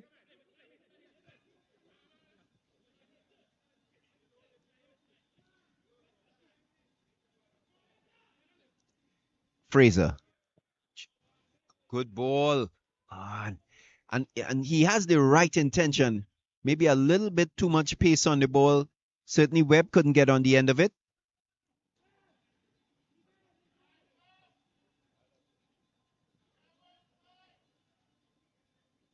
No, I see number 13 for Sawa JABLOTEH. That's Josiah Gobin is in the game.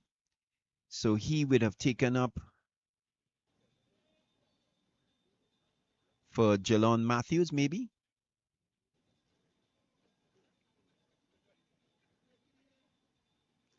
And we also have Levi Jones.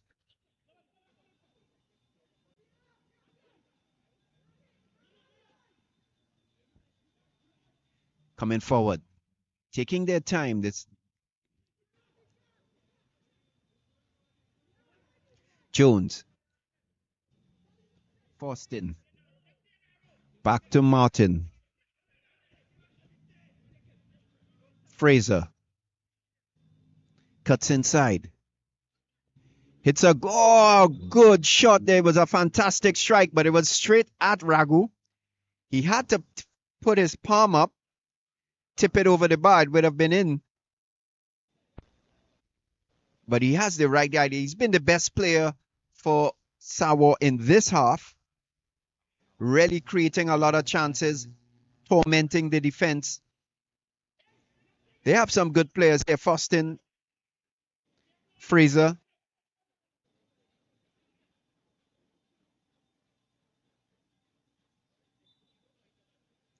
Fortin with the corner. It's a poor corner. Cleared out easily by the defender. Gets another bite of the cherries. Fortin, he gets inside. Oh, and it's a long cross. Webb can't get on the ball. Jones. Oh, and he just was waiting to get on the end of it.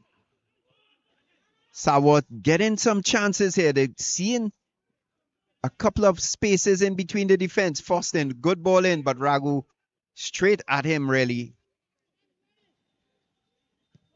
And Gobin just couldn't get on the end of it. Real Gil.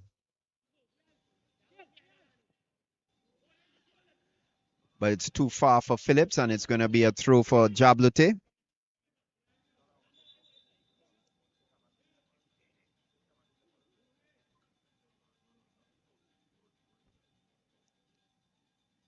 Martin with the throw. And a couple of substitutes here for Club Sando. Lee is coming off. And Abiomi George will be coming on. And Cornwall is being taken off. And Jason Joseph is coming on. So Joseph and George coming on for Lee and Cornwall. Well, you're 3-0 up. You don't necessarily think you need more attackers.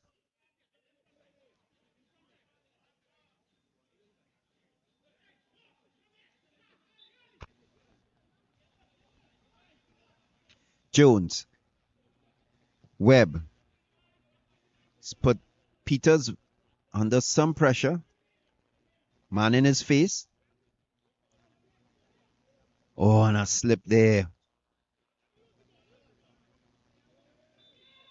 And that might be a rough tackle from Fortin.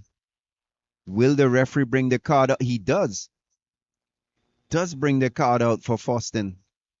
And I think Fortin has just been so frustrated. He's played really good. He's been all over the field, trying his best for his club. And sometimes it hasn't gone his way. And I think he let the frustration get the better of him there.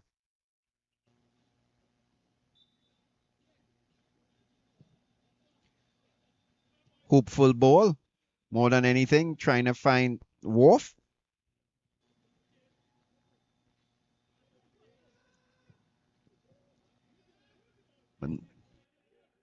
Worf on the ball now. Is the advantage going to be played? Referees seem to think about playing it. Then and it's another yellow card. Has to be about the fourth or fifth one given to a Sawa player. That looked like Jones, who's just been on the field for a short period of time, might have been receiving it. Can't see from here.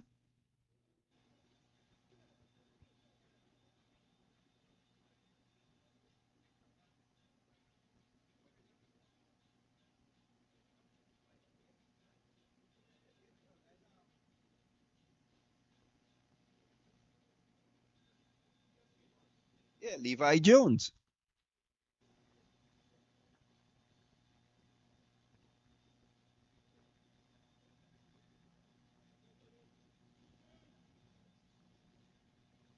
And Real Gil has been in the wars. I think this time he's going to come off and be substituted.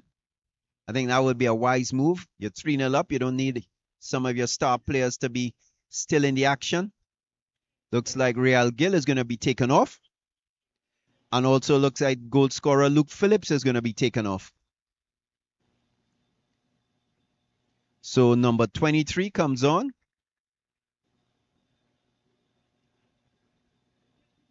Yes, Luke Phillips is being taken off. He's been and for Real Gil and 29. So the players coming on. Elliott and Kwashi.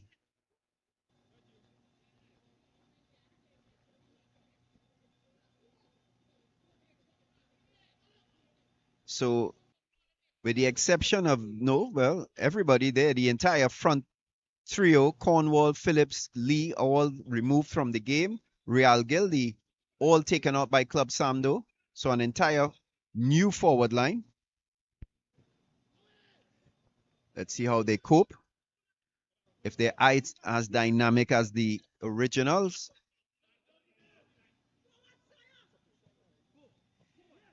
Gobin. And it's a good tackle from Hamilton. So we're well into stoppage time here. Not sure. Oh, the referee says it's a corner. Everybody seems a bit dismayed except the JABLOTEH players. So But 3-0 down, not much happening. I'm not seeing any real energy from JABLOTEH in terms of trying to get back into this game. Seems like they have decided the outcome already. They have the corner, but there's not much urgency.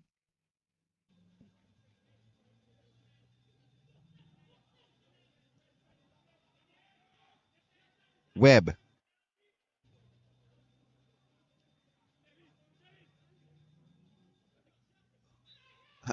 Players tumbling over one another.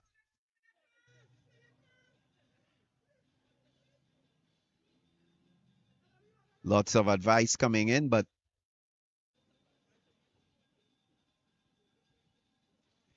that was Hamilton and Webb just mixing up there. I think both players respectfully acknowledging it was a fair fight, no foul, no. That's what you expect here in football. No quarter asked, no quarter given. KB with a sizable bounce in shoulders there for Wolf.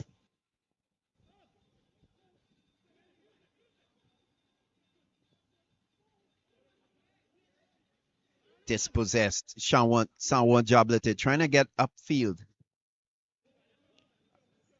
Oh, and that ball just too hard for Fraser. He's run his legs off this half. And it's really asking a lot of him to even get a ball it was behind him and struck a bit too powerful. The referee says that's it. In the end, Sawa JABLOTEH 0, Club Sando 3. 2 goals by Luke Phillips, 1 by Tariq Lee. And that is all she wrote. So a good game, and with that, Club Sando go to the top of the league. Based on what we're saying, they went to the top of the league on goal difference. But a really good game. They at times looked like they were under some pressure from the Sawa team. Sawa had a couple of chances to get in the game, didn't take them. And in the end, Club Sando did the right thing. They made them pay. 2 goals by Luke Phillips in the second half, a corner, and then a really good ball. He was played in by Real Gill.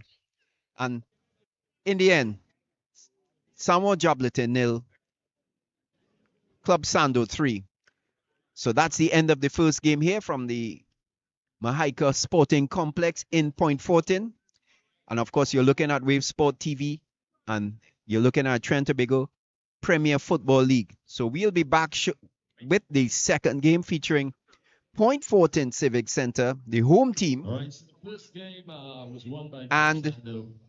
Police. Sando So we're waiting, and we're going to take a quick break. You're going to see a couple ads and some interesting programs.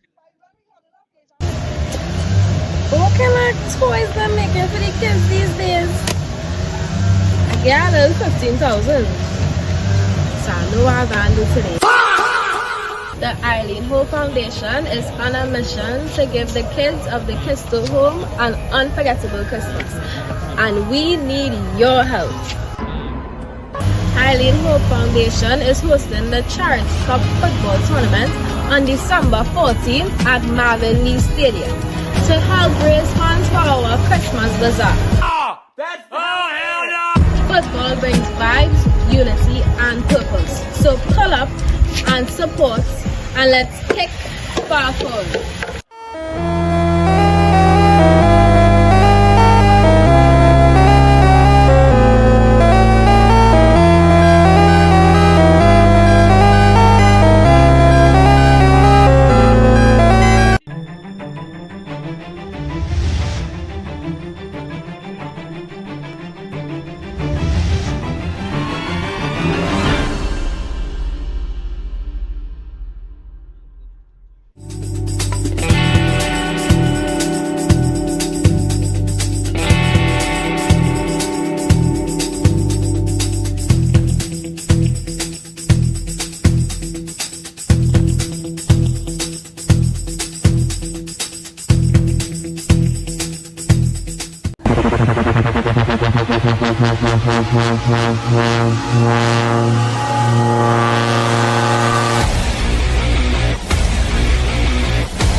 As we look at the starting lineup for Police and Point Fortin, Police starting with Raheem Lee, Elijah Belgrave, Simeon Bailey, Michael Jem Gordon, Joshua Sidney, Kadeem Hutchinson, Keelan Gabriel, Isaiah Hudson, Reuben Jones, Kishore Hutchinson, Caleb Sturge comes back into the starting lineup after his red card at the end of the game against the Phoenix team at the La Hocketa ground last week Wednesday, after the international break. The Point Fortin team, Levi Hernandez starts in goal, Ezekiel Kassam, Malik Tate, Jabari Watson, Jeremiah Kassar, Justin Cornwall, Akeem Redhead, Nathaniel Garcia, Jamal Trim, Mark Ramdeen, and Isaiah Thompson. So getting ready to kick off. Chris Gill will have the call for this one. It's Police, reminding you that a win for Police would put them on third and 13 points, because Club Sando has gone on top of the table with 15. We're getting ready for kickoff, where Chris Gill will have the call. I want to thank Principal Ian Wason. So, second game in the doubleheader features Point Fortin Civic Center and Police. And we'll give you the lineups. Of course, Point Fortin Civic Center in that familiar red and yellow. It's a color that they've had for quite some time. Police, of course, in blue.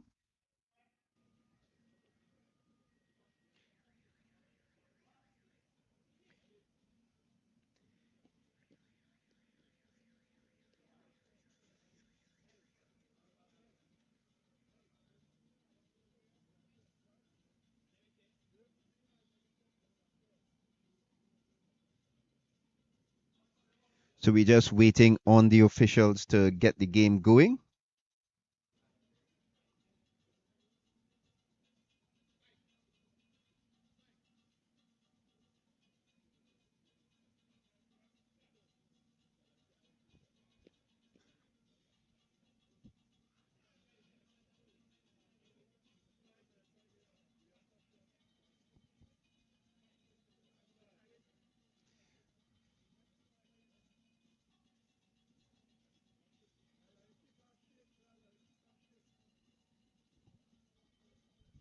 Just a bit of a delay. I think the officials are just checking a couple of things. Normally there's a bigger gap between both games, but there were quite a lot of delays in the first game.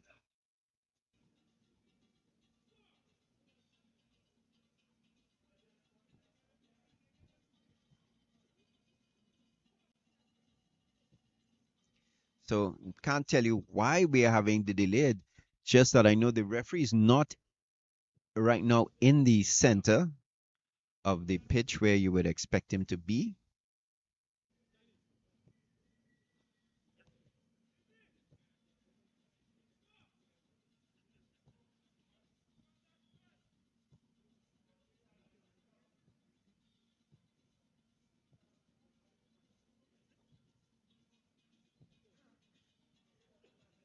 So in the meantime, just teams just knocking the ball around, warming up.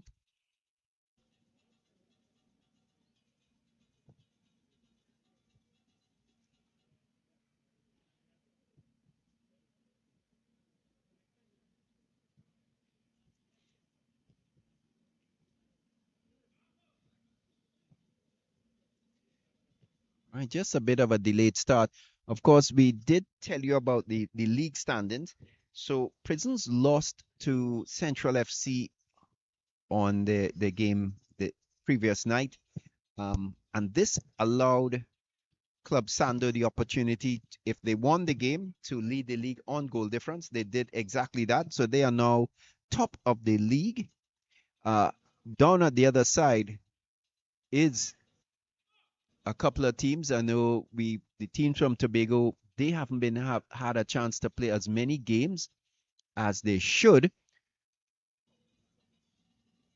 But if you take a look at it, Eagles FC are down at the bottom. They haven't won again. And Rangers are also just knocking down the FC Phoenix and Caledonia. So This is a sort of a mid-table clash between Point Fortin and Police. Point Fortin in 8th.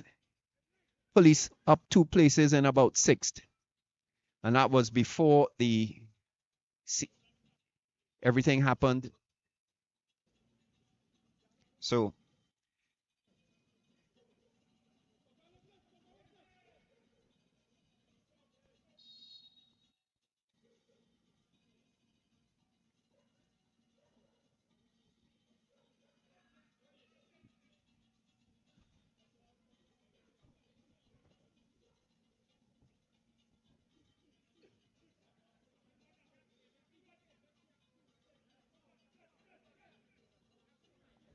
free kick for Police, and they're lining up a few guys well on the top of the box.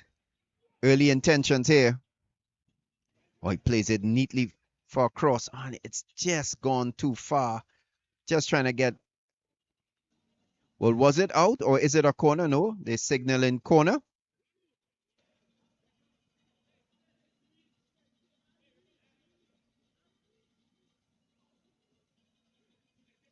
So Isaiah Hudson over there to take the corner. Low, driven. And it's a throw.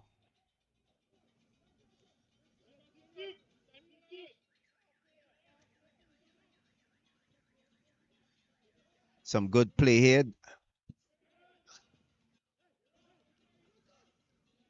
Oh, and it's a good ball there. Chasing the early ball. That was Ramdeen finding his man inside. But so far, not much. And a good, strong tackle there. Ramdeen with the ball. Hard to see the numbers on the players from Point Fortin. And a good cross.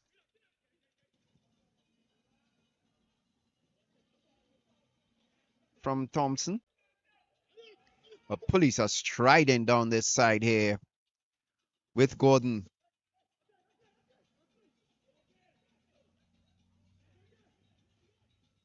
Hudson. They find their way back to Bailey.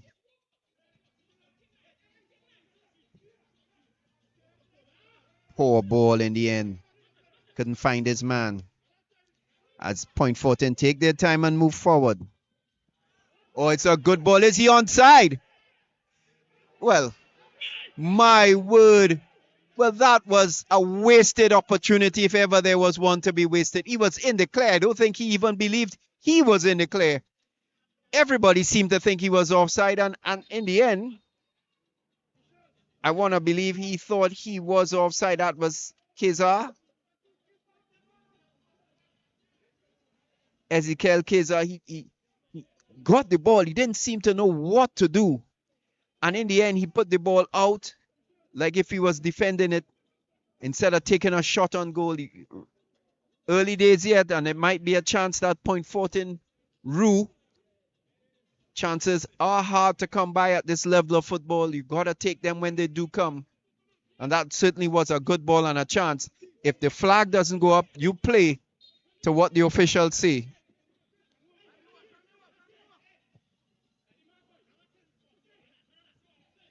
Again, early signs here, but that's a speculative shot at best from Watson.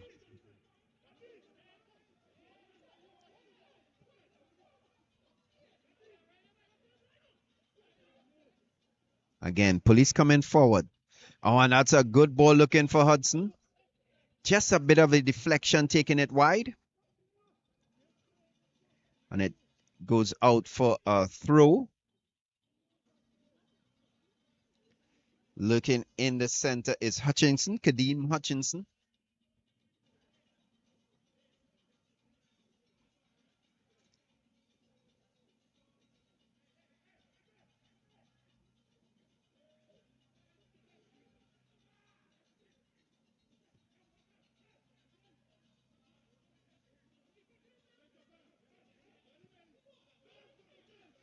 Going all the way back. good cross there, but headed out. Met well. As Point Fortin clears their lines. Good hold-up play, and he was, in the end, being held up. Looks like by Stanley. Good ball there into space. Thompson. And and he couldn't get the ball across. And he had two players waiting. One was Ramdeen and one was Redhead. Couldn't get the ball across to either of them. And had he got any chance there, they would have been in with a good chance of scoring a goal. So some good intensity from Point Fortin Civic Center in this first 5 minutes. They have created a couple of chances. Look like they could have scored. Should have scored. And again,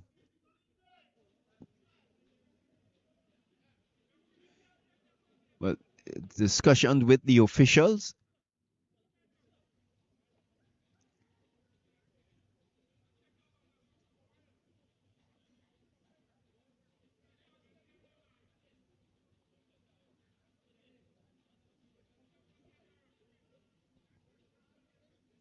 So he's been asked to come off the field.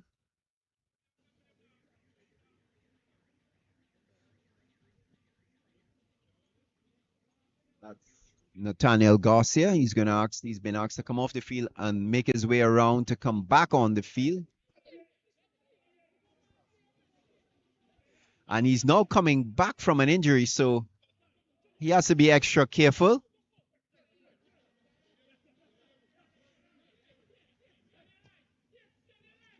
As police take their time, build from the back. Oh, a ball to Hutchinson, but poor ball in the end, you'd have to say. That ball was from Stanley.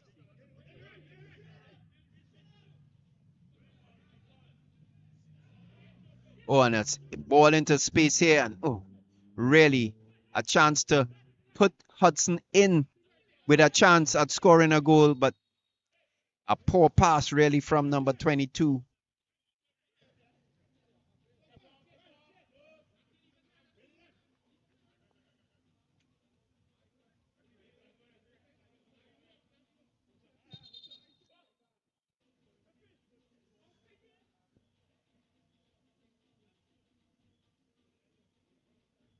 Well, Nathaniel Garcia is back on the field in a big way, but referees called play back for whatever reason.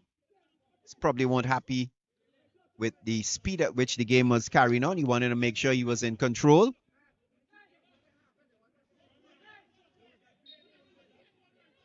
He's blown his whistle. And in the end, it goes all the way back to the keeper, Fernandez.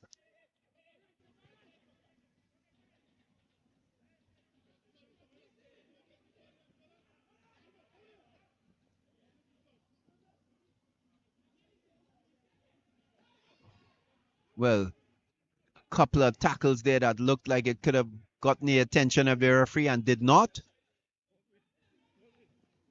Oh, and he's turned inside his man. It's a good ball here. But again, the control from the number 9 Redhead has been poor. He's gotten two chances to, that's a foul. Two chances to do something, and in both cases, he's lost control of the ball at the crucial time.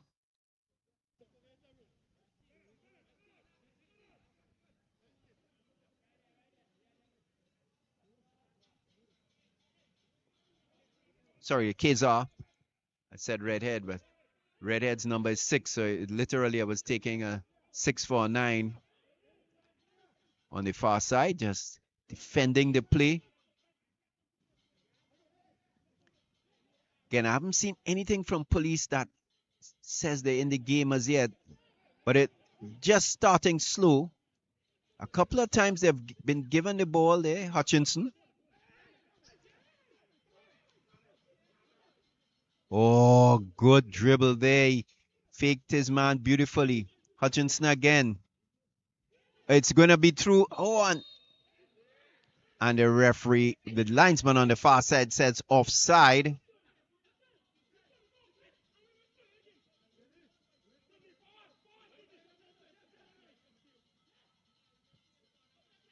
Ramdeen.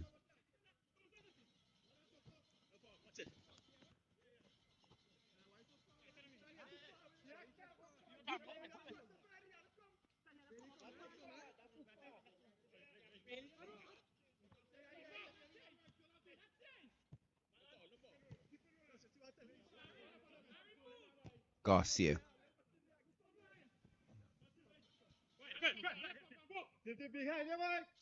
Garcia again. Tati.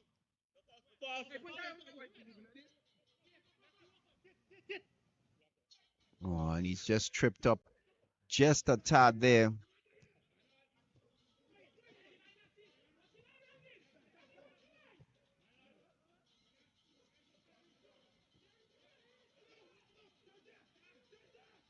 So good ball. Oh, across to Hutchinson. He has time to shoot, but well blocked in the end. He took too much time. I think he almost an eternity to settle the ball and take a good shot. Had he hit it first time, he would have had much more of a chance to score. Certainly a lot more open area. I think both teams just trying to settle down.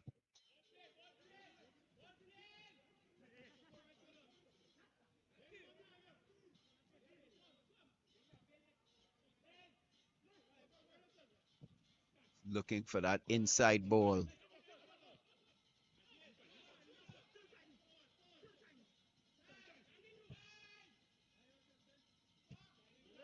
Sturge. Oh. Kizar slips a little bit. Garcia. Back to Kizar.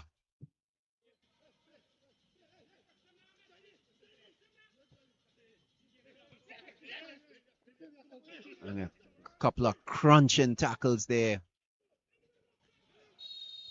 Oh, and he knew he was offside. He was just sort of waiting patiently.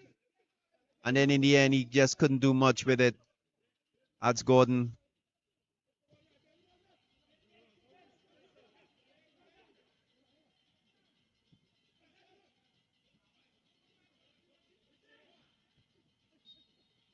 And that's handball by Bailey.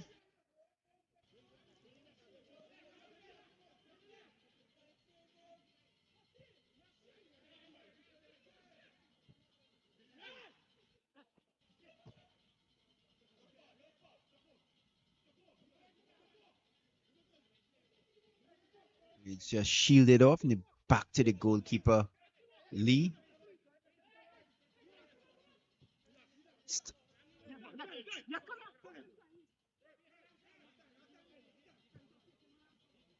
And police are just knocking it around their back, trying to take some control of the game. They've been pegged back just a little by Point Fortin. Couple of good chances. They've been opened up at the back a couple of times. So they're trying to get themselves in the game. Coming forward here. Taking their time.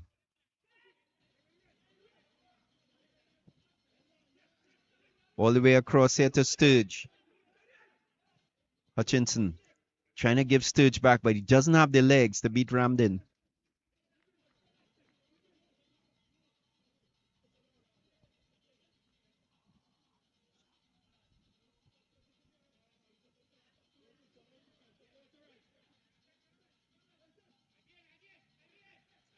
And that's dangerous to play. A bit of danger in the back there.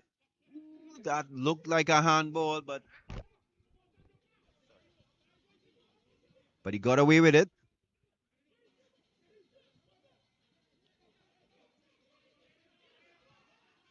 And good ball here. Oh. And is that going to be a yellow card? He was going to be clear, but Kezar, had he not been fouled, he would have been almost through on goal, one would have to say, but a referee taking a lenient view of things, quite possibly.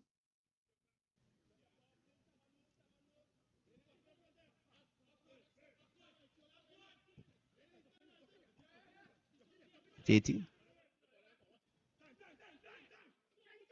Sturge getting the ball, trying to find Hutchinson. Oh, he He was running and left the ball behind. Ramdeen. It's good ball there for Garcia.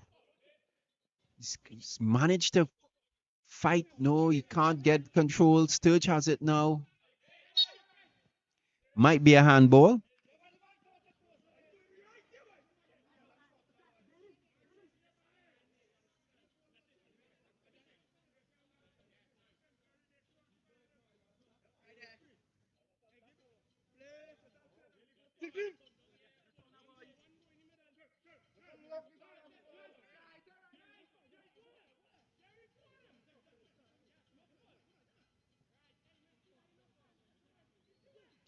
And it's gone over to the far side and just a bit of.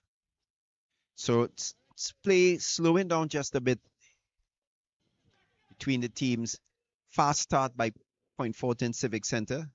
Definitely had the upper hand, but police are getting themselves back into the game.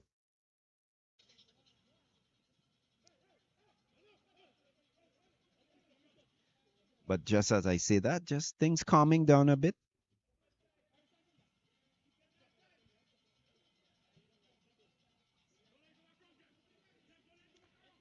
Cornwall.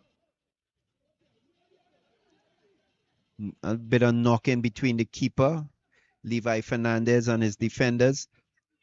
Just trying to build from the back is Point Fortin.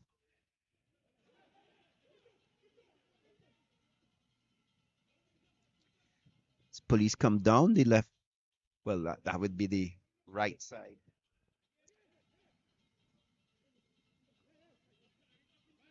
Cleared.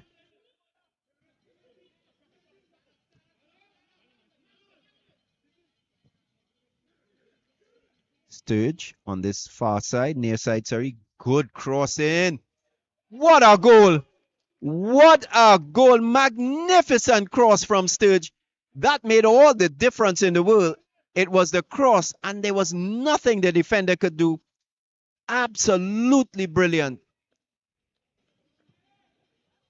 What a cross. So 1 goal up for Prince FC. We'll get confirmation on who scored there, but it was a fantastic ball in from Sturge. Was that Hutchinson?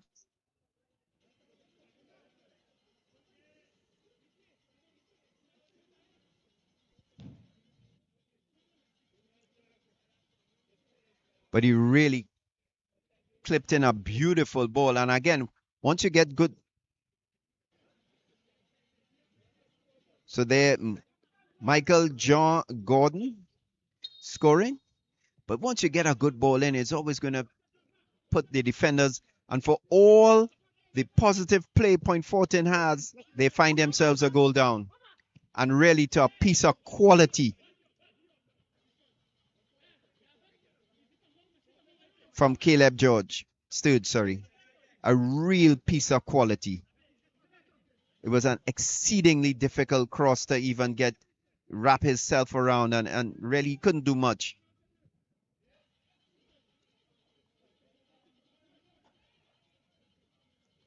And suddenly police seem to just take control of the game now. And we talked about that missed chance by Kezar in that first 5 minutes. And you can see how easy that has come back now to haunt Point Fortin. They could have been a goal up or at least level on. Oh, and it's a rough tackle there. But the referee was right there. Well, I can't say that. Looks like a fair tackle in the referee's eyes. Point Fortin have a player down. He's still down. But the referee was close in attendance when the tackle took place. We heard the clash from here. And I have to say I was quite shocked that he allowed play to go on. It looked like a foul, but it's really tough to tell at this distance.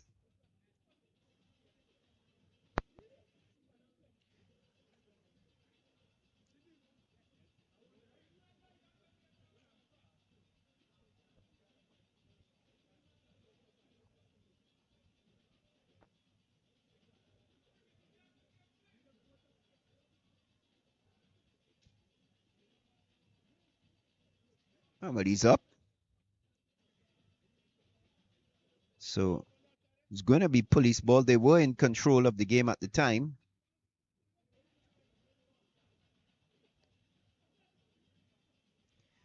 We look out to try and see who it was.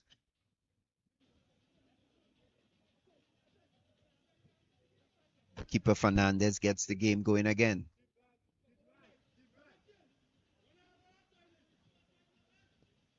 Garcia.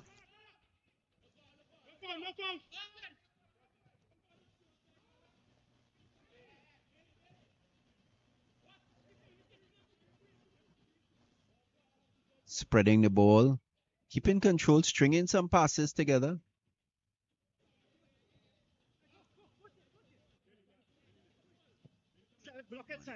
Tati. Looking for Ramdeen. Oh, that was just a bit too much on that. And lost possession.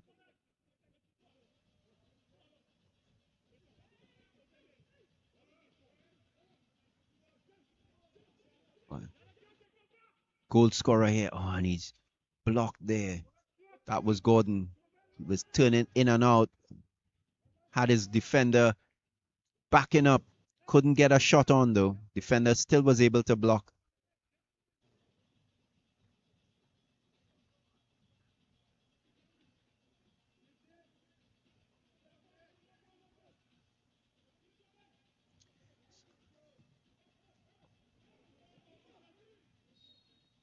Well, he was being held as Kizar.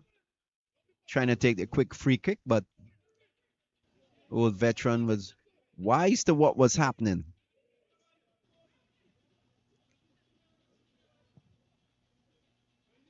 So good ball down the line. Where did he get there? Oh. Shoulder to shoulder charge. But referee adjudged that the Point Fortin player had committed a foul. So possession goes back to Police FC. Well, Police Miscellaneous FC. So Police lead 1-0. A goal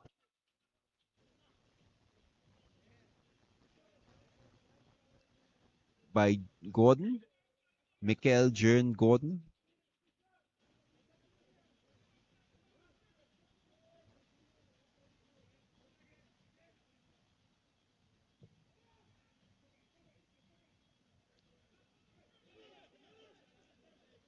So quietly gets the ball back here. Tate.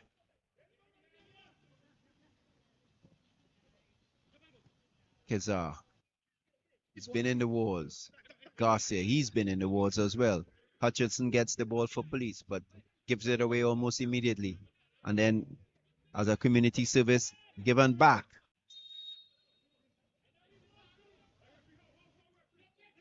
And a lot of the decisions by the referee being questioned here. And I have to say, some of the decisions are tad strange, but it's difficult being a referee down on the field of play. You're seeing things that we up here in the audience are not seeing, that I can tell you. And conditions on the foot are not the best. It is a bit slippery. We have seen players sliding around a bit. And so referees always have to take that into consideration.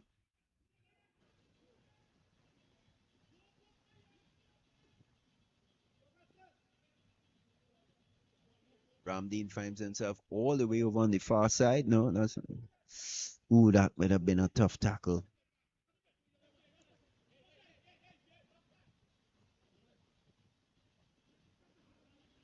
Garcia has been roaming the midfield. Goal scorer, Gordon.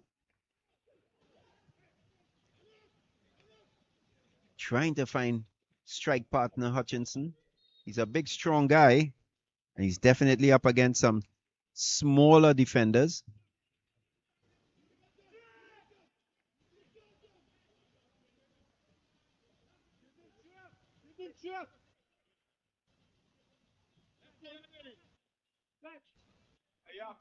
Tate.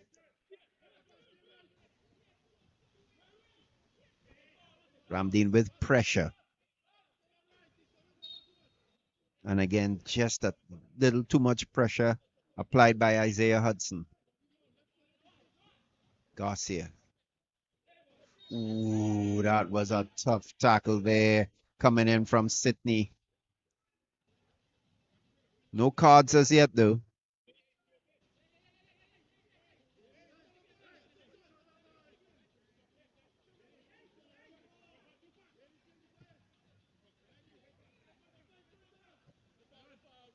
Garcia rammed in.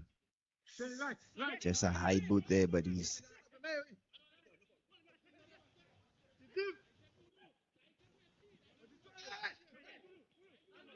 And that looked like a handball. Yes. Thompson getting a handball out of the police defenders, but not much. They're not penetrating like they did in the first 15 minutes, where they were creating chances. They've just, oh, and that's a poor ball from Thompson. Poor. Literally turned and looked at his opponent and handed him the ball. Garcia trying to get his man behind the defender, but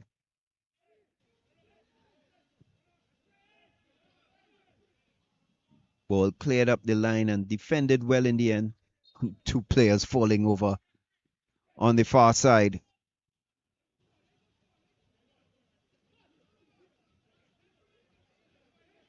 And again, a ball just given away there. And streaking in is Hutchinson. And he went for it. Isaiah Hudson, he had to. But it was over the bar. I think Hutchinson just drew the defender away from him and he had that opening for a shot. But the shot wasn't on target. In the end, Fernandez didn't have much to do.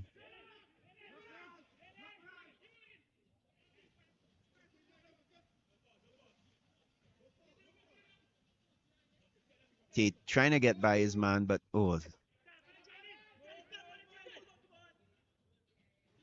couple of trips.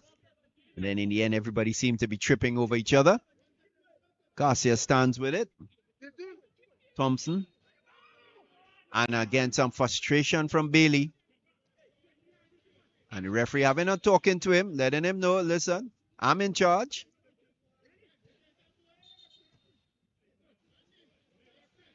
There have been some calls that are questionable by the referee, but they've really and truly gone either way, or both ways, I have to say. So even though I do understand Bailey's frustration, he really does have to.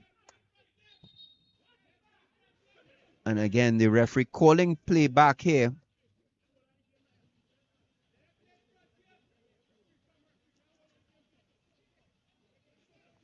So I don't know if the ball was in the correct spot, but now it is, and it's in play.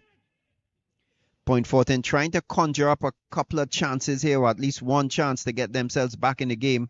They're not going to do it like that, giving away the ball, but then I say that, and the ball is given away by police. Here's Gordon looking on the far side. They seemed good in attack. Oh, he drifted his men in. Well, he had a couple of men in the box, didn't find them, and in the end, just a wasted effort across the face of the goal with no resulting players that could have gotten on the end. He didn't. It was neither a cross nor a shot, to be honest. Ramdeen put under some pressure here. 2-3 players tracking back with him. But he's cleared them and he's running good. Oh, and he just loses control of the ball. Kezar seemed to just take space up and he couldn't do anything with it. And now, well, ball handed back. Oh, it's through here for Gordon. It's in here. Oh, and Hutchinson had just to get the ball on target. It might have been in the back of the net. All the hard work was done by Gordon. He ran, he got the ball from the byline, squared it back. But Hutchinson could do nothing to get the ball on target, way over bar. So a chance to make it 2-0 goes a begging. And Point Fortin are putting themselves in all sorts of trouble with their play.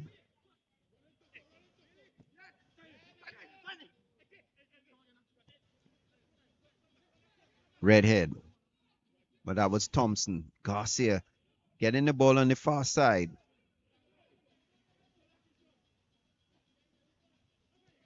No movement forward, so the ball goes back. Garcia again, but he loses out. Thompson again, and he loses out. And he has to, and a bit of pushing and shoving here. And the referee has to separate them. And again, that's Simeon Bailey finding himself in the middle of the wars. He's been spoken to by the referee. He's got to be careful. A push and a shove, he can find himself on the end of a yellow card or even a red card.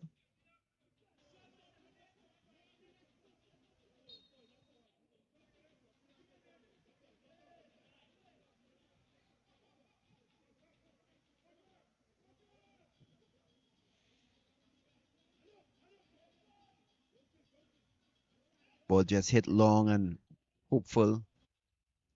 He's dragged himself into the corner, which I don't understand it. At this point, it's better for him to clear the ball, but he's putting himself and his teammates under pressure, which he's just given away the ball. But in the end, a team shot. An early distribution here. Redhead loses control. Bailey just clearing down the line. Trim clears it up. Bailey.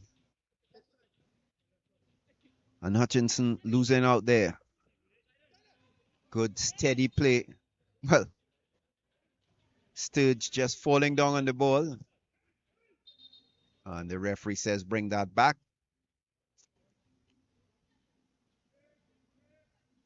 So if you're looking here, it's Trinidad and Tobago Premier Football League live from the Mahaica Sporting Complex in Point Fortin. Police are in blue going right to left. Point Fortin are in the red and yellow with black shorts going from left to right. Hutchinson has made it almost all the way across. Eventually he gets the ball to a teammate.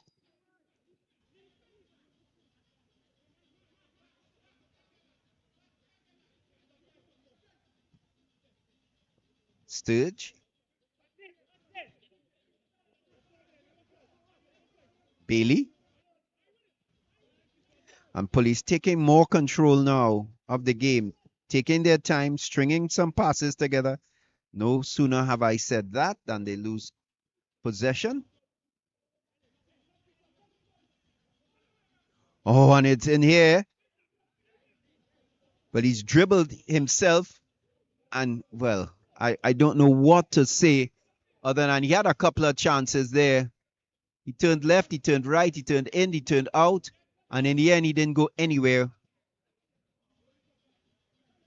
And that would have been Ramdeen. I think he's over on that far side now. Oh, and a good pass cut out there. Redhead. Thompson. And he was trying to find Garcia and the ball was cut off.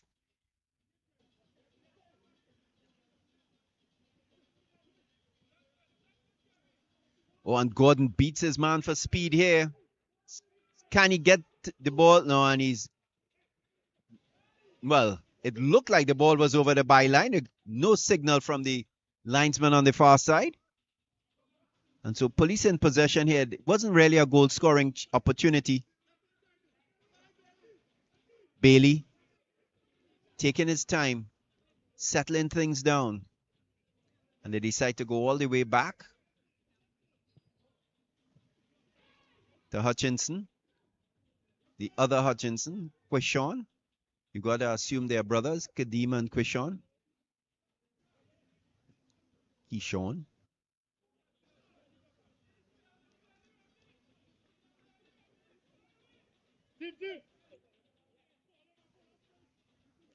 Not much here in the way of attacking Thompson. Try to get past. And I think sometimes it's more about trying to get past the defenders for the Point Fortin team as against good passes from the police team. Hutchinson, Kadeem. Oh, he's put the ball in here. He's turned his man. Oh, and a good save from Fernandez. Touched it on. That was a really good save. Turned his man well, did he?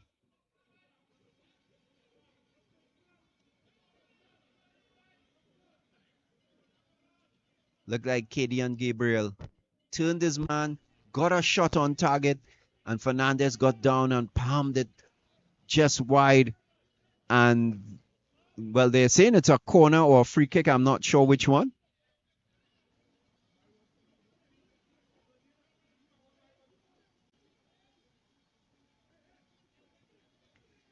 About 4 or 5 players up for police.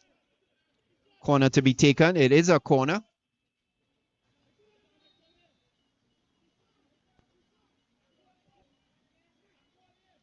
It goes out before it goes in.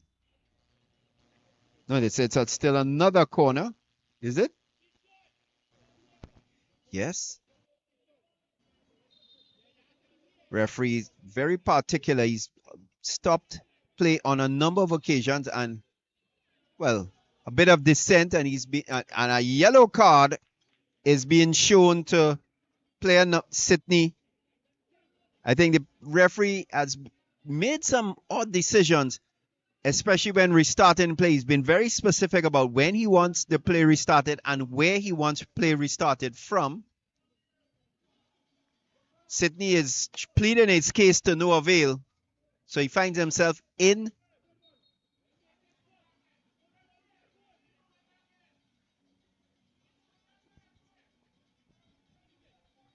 So Sydney with the corner.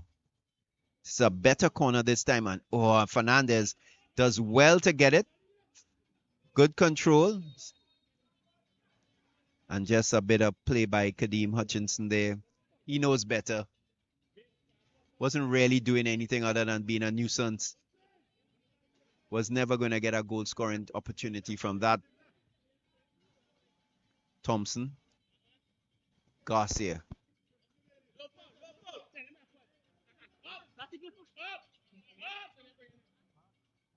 Back with Garcia. Trying to dribble his man. Tate. Finding his way back to Trim. Tate. Sturge. Gets the ball in to Jones.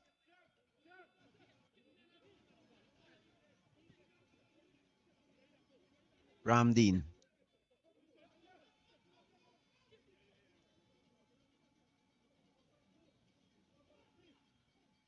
Well, bundled over. And Jovian Jones is in this match. He's number 33 for Police in the Blue. He's not been in the game like you would expect, but he is one of the senior players on the field. Sometimes it takes a little time to warm up. And he's playing in a position that's slightly different. And he might normally play further forward.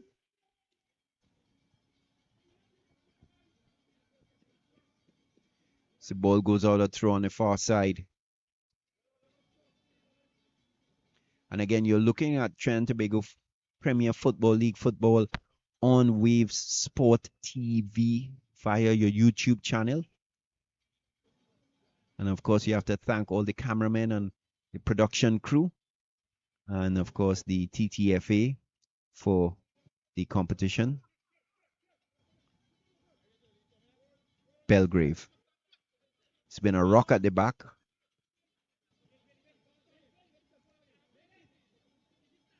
Gets the ball back again. Just 3 solid defenders at the back. Bailey, Belgrave.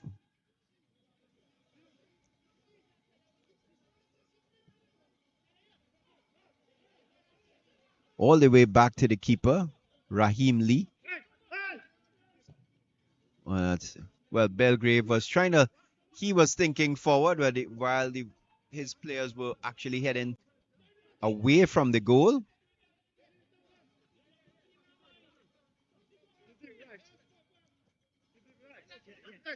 Trim. bringing the ball up.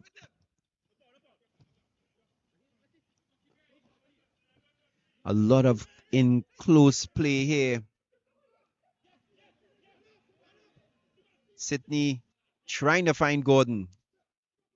Gordon with his long strides. He did get on the ball, but in the end he had to foul Trim to keep control, and it's a free kick for Point Fortin. So just a passage of play here with not much happening. Back and forth a bit, but nothing serious for both players. Both teams, sorry. Point Fortin a goal down, and it was a goal scored by Michael Jane Gordon. That's quite a name. Long ball, but Belgrave cuts it out easily. Oh, and he turns his man there. Hutchinson now. Kadeem. And again, just giving away the ball in the center of midfield.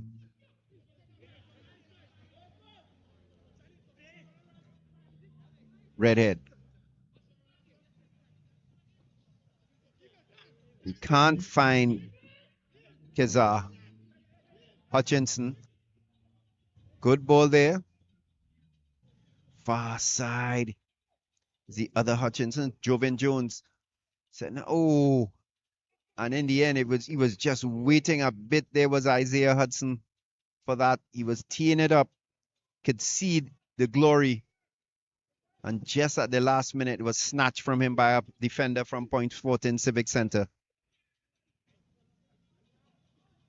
Bailey controlling things.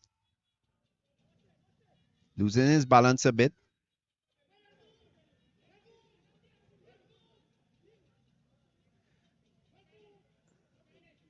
I'm not sure if he's remonstrating with the referee or he's remonstrating with his teammates. Is Sturge. He's found himself further forward than he was in the first 10 minutes of the game. Since scoring the goal, he's changed where he's positioned most of the time. Oh, and Gordon here with a chance, and he shoots. Oh, and Fernandez stops it. It was right on target, but Fernandez was in the right place. He made the save look pretty easy, to be honest. And a chance there. Good shot, good save. And Police could have been 2-0 up. Point Fortin are going to have to make some changes in the second half if they want to get back into this game. They're not doing anything in the attacking third that is going to get them an equalizer right now. The game is being dominated by Police. Sydney. Bailey. Jones.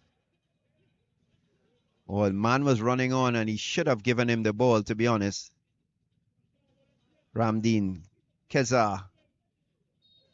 He's pulled back and a free kick awarded to Point Fortin.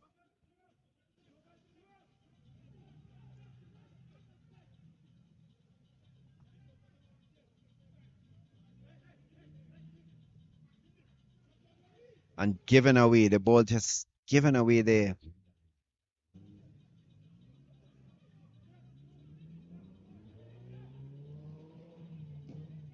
Just knocking it around the far side. Police have definitely been better at keeping possession in the middle of the field, especially in the second part of the first half. They've definitely done a better job. They've grown in stature since they scored. Up until that goal, they were, I want to say even Stevens, but Point Fortin would have dominated the early play. And then that goal came and it all changed things. Oh, and here's Gordon again. And, well, player went down in the thing there, an appeal for a penalty, but I think he may have tripped more than anything. Clipping the heel of the player in front of him. And the referee didn't say a penalty. So corner kick it is. Looked like Joven Jones going over to take that corner.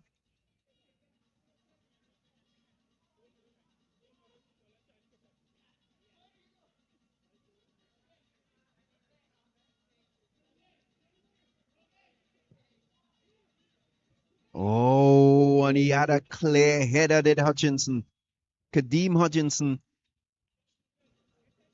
unmarked, clear header, and he puts it wide. And he knows that's another golden opportunity to put his team 2-0 up. And Point Fortin are lucky to be just 1-0 down right now. Tate and Redhead knocking the ball back and forth here. Oh, Ramdeen trying to get on top. Sturge. Oh. Jovan Jones with a bit of a clip and miss. Garcia does find his man eventually. Kezar. Oh, and the shot was not bad, but nowhere close to being on target from Thompson, to be honest. Good way out. He's shooting from nearly 35 yards.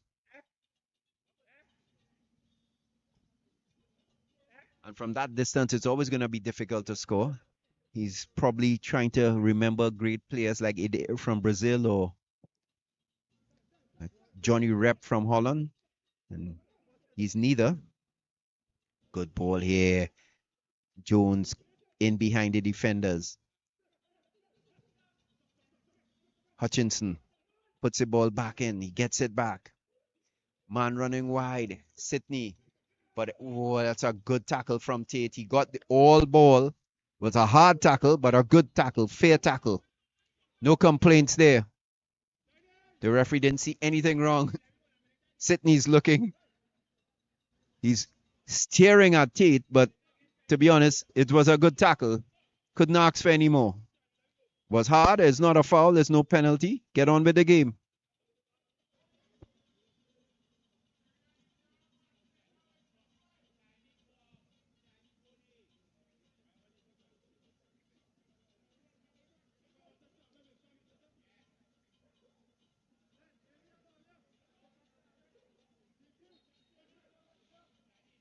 Corner from Police with Sidney at the going to take it.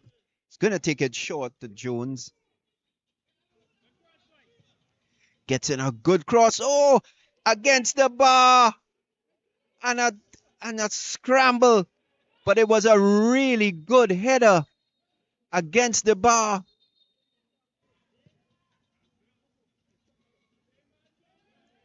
Well, a player down inside the 6-yard box. But it was a great header. I'm not sure who's the player down right now. Trying to get confirmation of that. Looks like it could be Gordon. But they played the corner short. And the cross that came in from Sidney was really good. And the header was against the bar. And again, Point Fortin lucky to just be 1 goal down.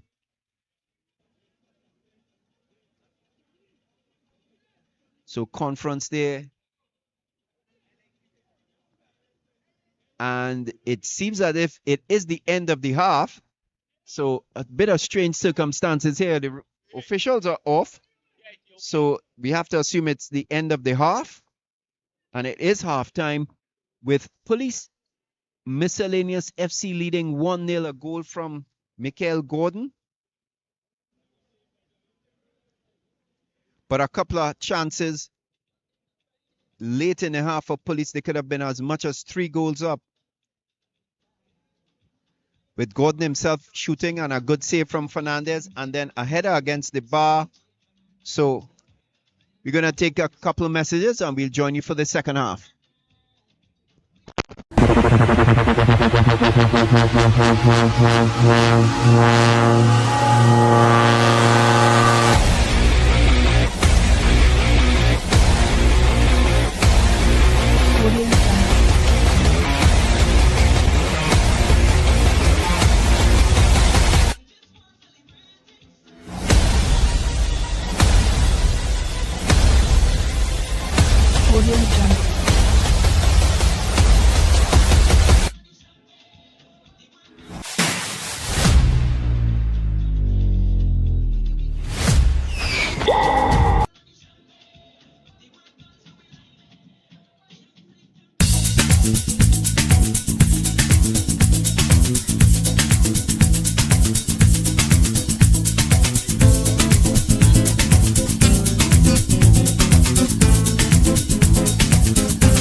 gathered 15,000.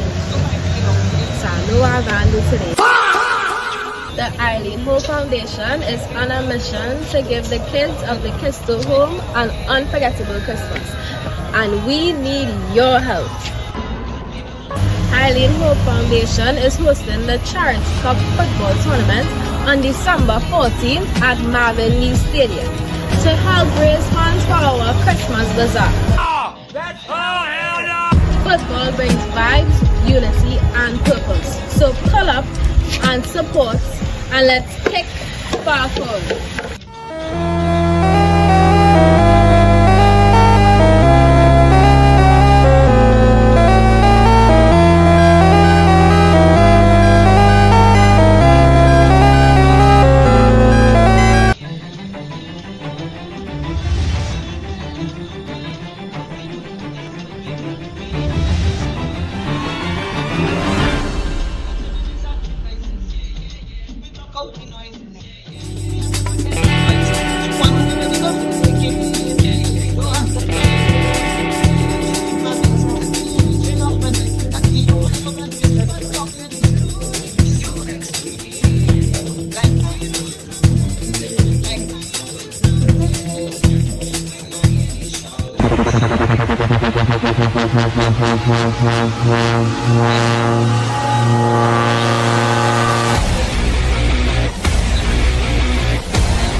Yeah, there's 15,000.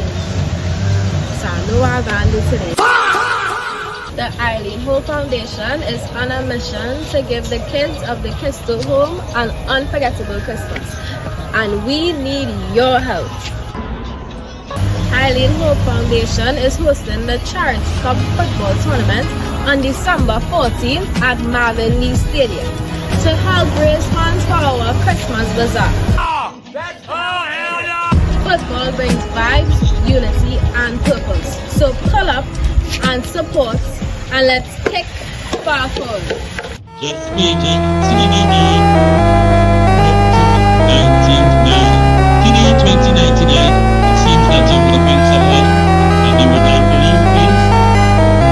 Once again, TD 2099. Alright?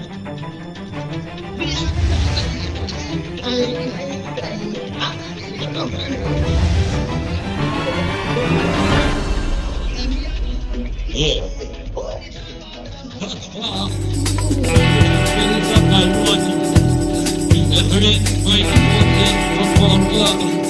So who's up by one? Let's see if Point Fortin put one even better.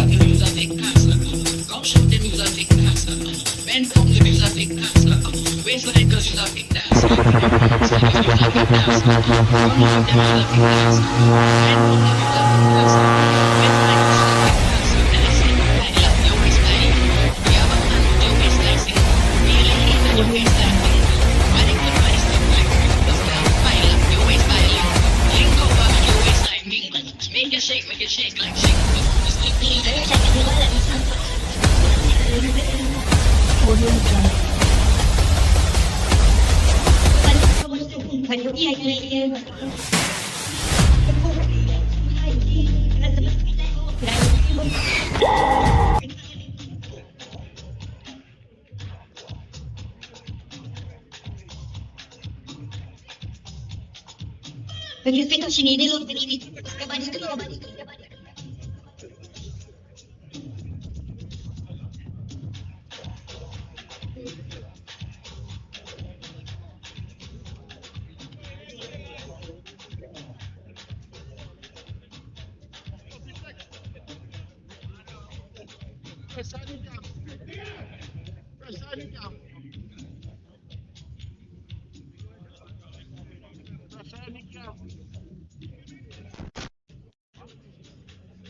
All right, you're joining us. We are back for the second half of the game between Police, Miscellaneous FC, and Point Fortin Civic Center. Police are going to be going from left to right on your screen. They lead 1-0 through a goal by Michael Gordon. They had a couple of other chances late in the half to probably make it 2 or 3-0, but didn't take those chances. Point Fortin had a couple of chances as well early on in the game, with Keza being the main culprit in terms of missing those chances, failed to score, and so they were pinned back in the last part of the second half. I mean, the first half. So 1-0 as Police kicks off. And as I said, as the game went on, they became more dominant in their passing and their structure. It's Gordon. It's got a long stride, but Fernandez is equal to the task.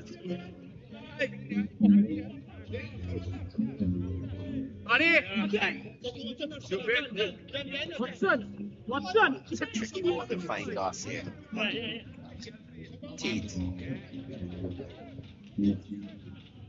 Thompson, and he's got. Well, looked like he been a bit clear, but he was not.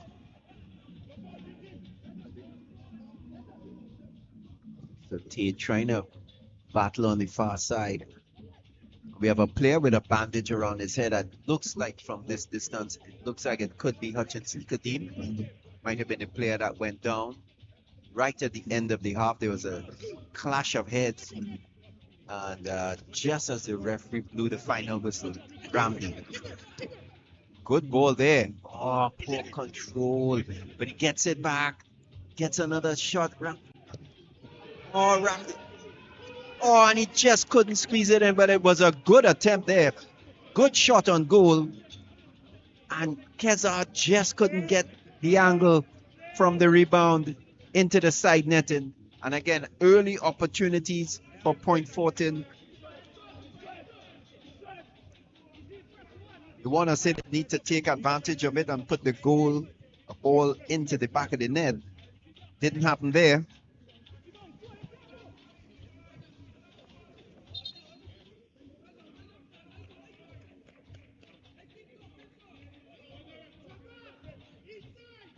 Just pushing back the Tate. Trim.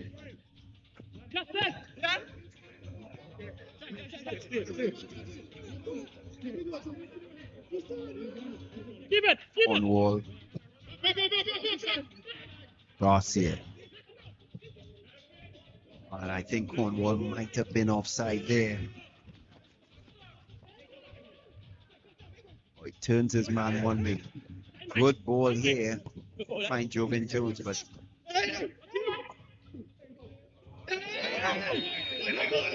well, the referee was right there, and he's arguing with the referee, and he's going to get a card if he continues to.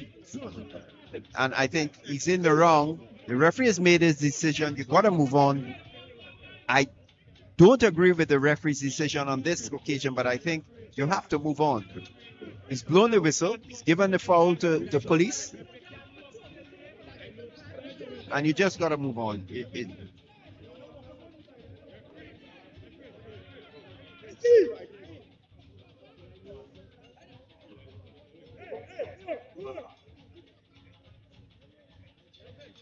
So, just needs to settle down just a bit there.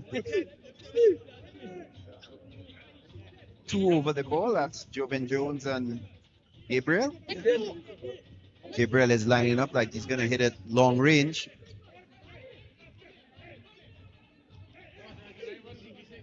Fernandez is guiding his wall expertly.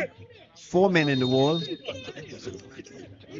Does look like Gabriel is going for and he's hit it high. Just a boost from the crowd.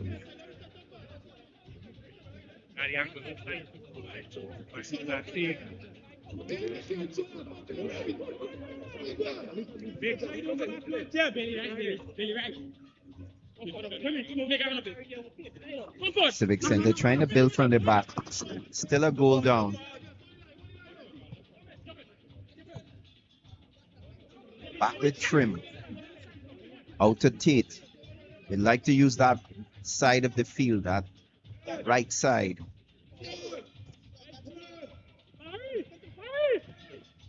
Oh, a good crunching tackle. Referee didn't see anything wrong there, and I didn't see anything wrong as well. Garcia. Good ball there. Did he get there before the defender? No, he does not. And Belgrave cleans things up. Hutchinson with the bandage on his head, easily identifiable. It was always. Good ball to Gordon. Has a man inside. Can't find him.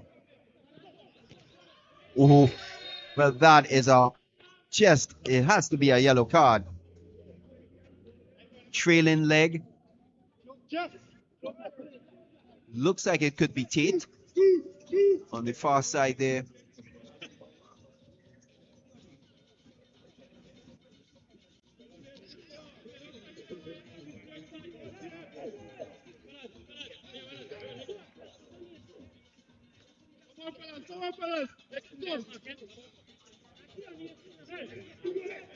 So free kick to Police.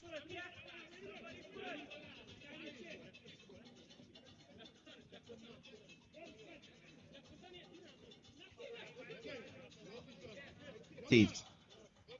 Yeah. Jones.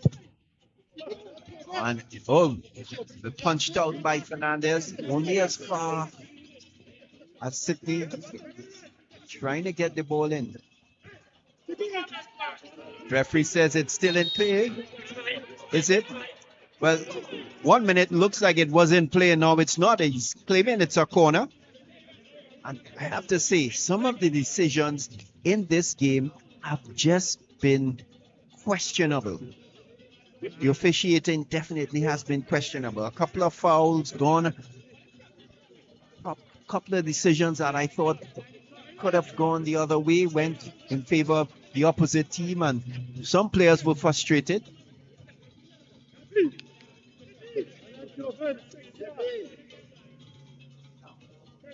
But it's a corner to Police. Joven Jones is going to take it.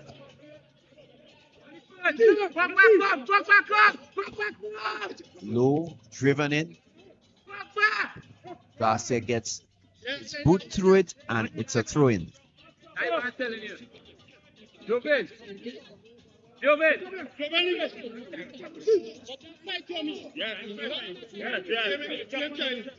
And they're taking their cool time.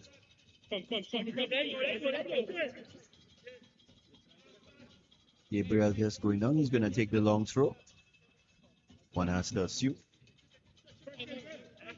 He's backing up.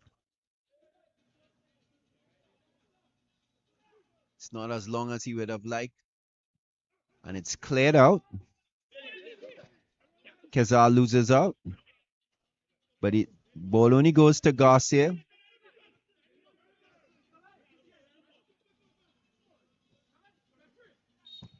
And again, just asking for the foul more than anything.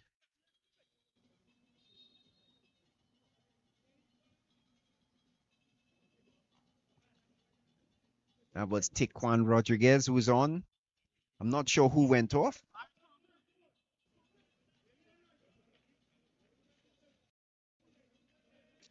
No, he's Rodriguez is from Point Fortin Civic Center. Number 8. I think he's on the field.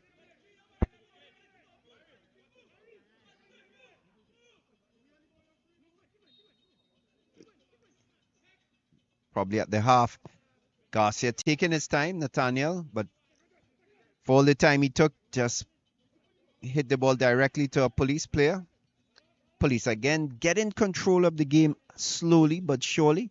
Good ball for Gordon, but he's turned by the defender. Good defending in the end. Turned his man. He's beaten for speed, but used some skill. And a poor ball, a really poor ball there. And Point Fortin are putting themselves under constant pressure by these out balls that are not going to the midfielders or the attackers. So you have players like Ramdeen up front here and Kezar that are not getting the service they should get. Trim. He just chips it back. Oh, and there Trim finds Joven Jones, who in the end finds a Point Fortin player. Well, they say it's a foul. So Sydney was fouled and the free kick goes to Police. Bit of scrappy play in the middle of the park here.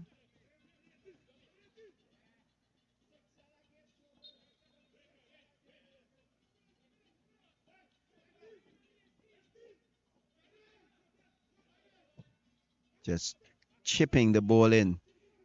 And a bit of a header by Hutchinson, but not much power on it. And easily dealt with Fernandez. Down the line. Kezar. Or is that the substitute? Rodriguez is on, but he's cut out by the defender. Easily taken care of, as a matter of fact. Sturge. And Sydney.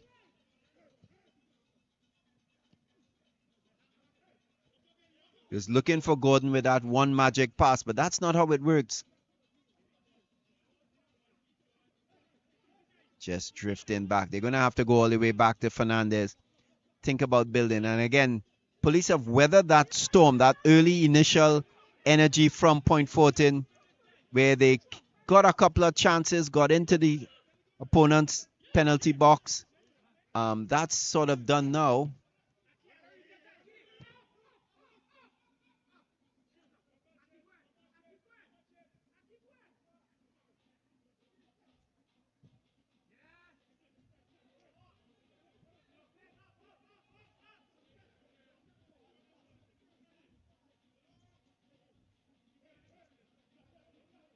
Garcia looking around.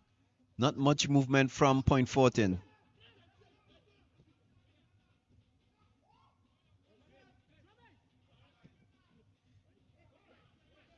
Redhead. Cornwall has room. Good cross in. Oh, but the header back from Sturge was, in the end, pretty comfortable for the keeper. Player down. And you have to say that looked like a dangerous cross ball, but it was well defended.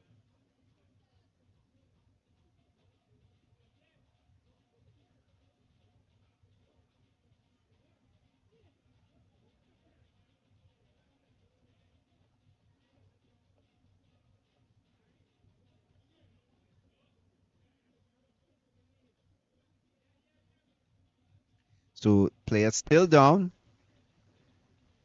Couple of players going to the sideline.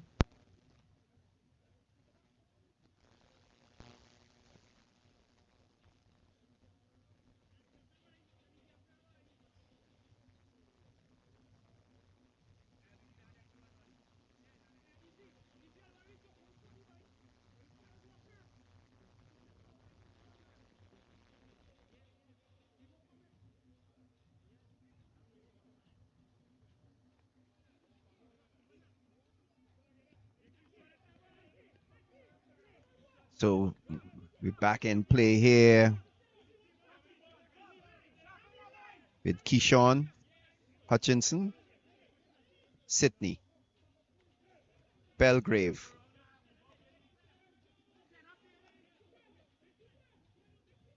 Sturge.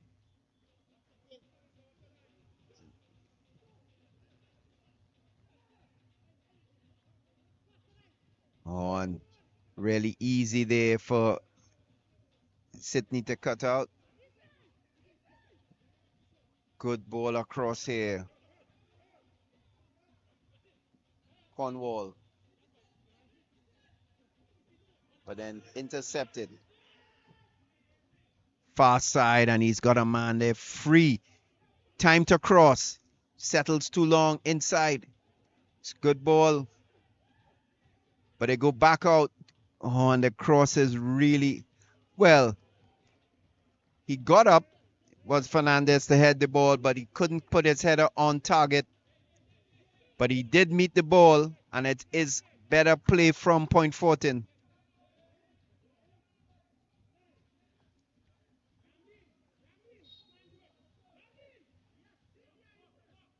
So Ramdeen being, it's a good long ball looking for Gordon, but cut out well. Ramdeen finds his man, but he is offside. That is Gregory, Akinola Gregory, and linesman on the far side says he's offside. May have come back from an offside position to collect the ball. So Hutchinson here, Kishon. I have to say, it looks like his brother has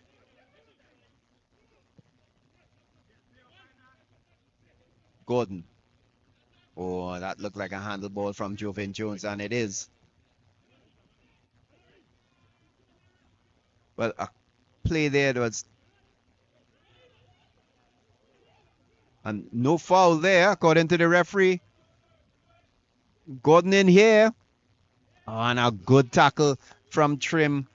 He is angry at his players, and rightly so. They sort of switched off.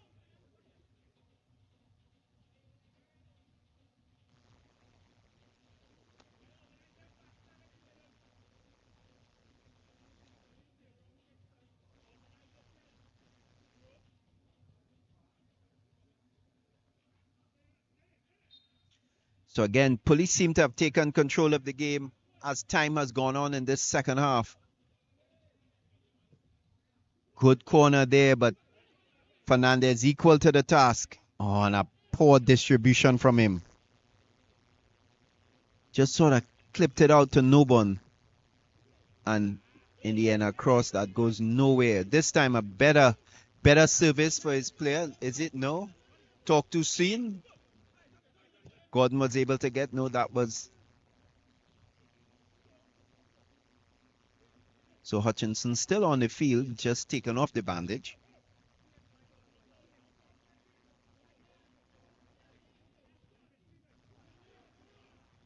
Oh, that's a crunching tackle.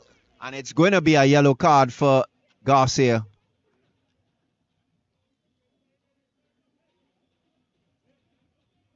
Just a crunching tackle on Sydney.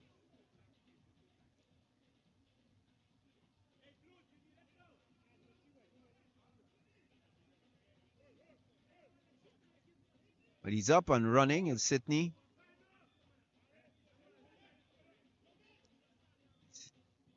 But ball goes across instead to Hutchinson.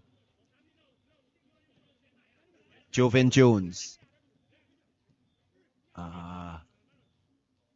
Gordon tried to get in there. Rodri, he's gone. He's find the back of his attacker. And Sturge with a foul on the top of the box here. But it wasn't such a bad foul to give away, to be honest. That's number 12, Jeremiah Niles. So certainly a couple of substitutions at halftime that we didn't see. Number 12 is on, number 10 is on, number 8 is on.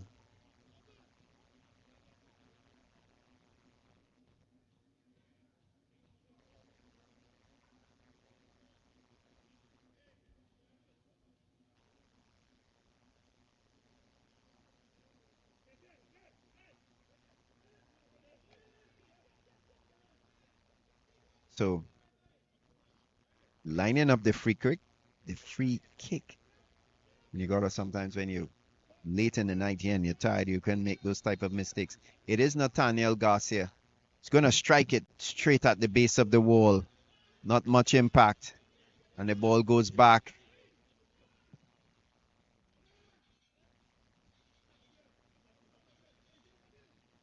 Referee has to get out of the way. Garcia trying to. And Garcia is upset at the call, but he can't complain.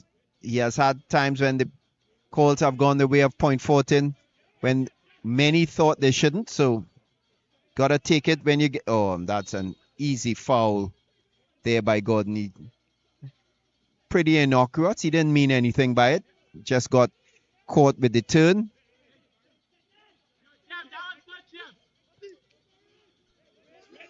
As Point Fortin starts again.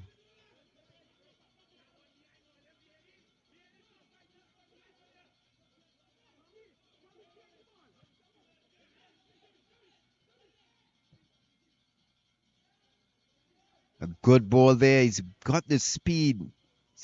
Puts it out. Crosses it in. And that cross was just easily dealt with. Gabriel. Right in a couple of tackles. Good back heel. Hutchinson. Can't get very far up the line with Tate.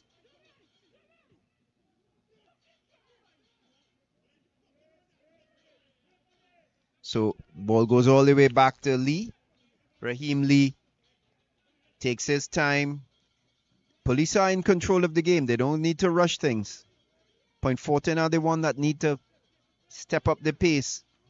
Hutchinson.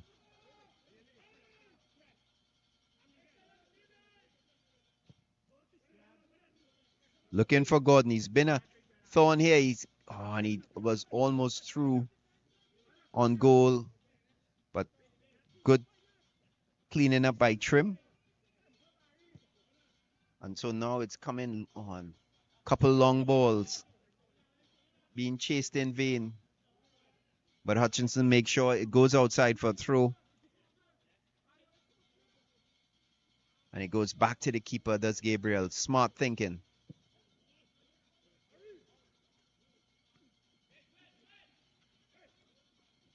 Right now, it's just end to end, but not much happening. And there's a good play by Cornwall. He's got space to travel. Bailey's trying to harass him. And he eventually pulls him down. Easy free kick for the referee to give away. So Point Fortin get a free kick in a decently good position. And for his troubles, Bailey gets a yellow card.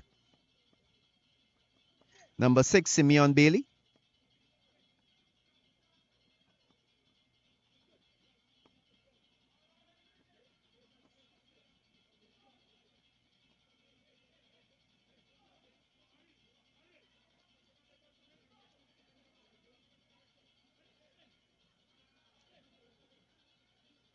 So 2 guys standing over the ball.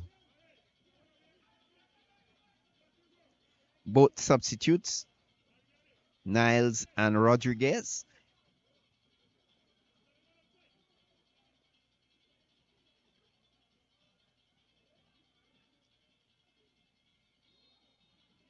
A lot of crowded action inside it.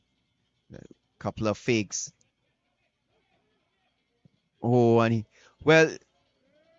he met it on the volley, but his shot went closer to the corner flag than to the goal post. So I don't know what you think of that. Totally miscued and another wasted opportunity.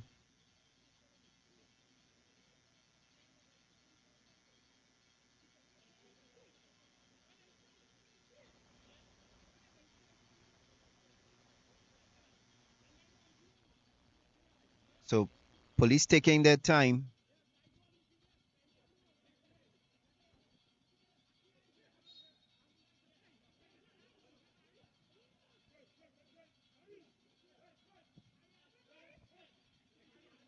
High ball here. Joven Jones loses out. Trim.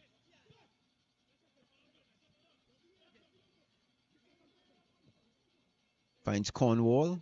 Ramdeen. Back.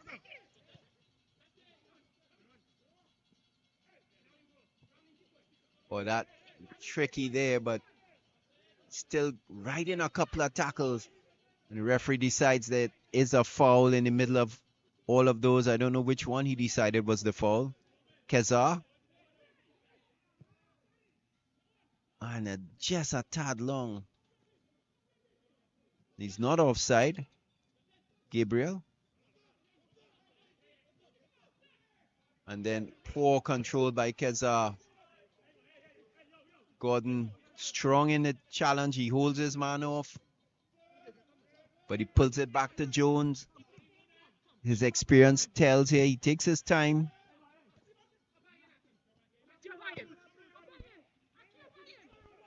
As Jabari Mitchell, I think he's a former presentation college player.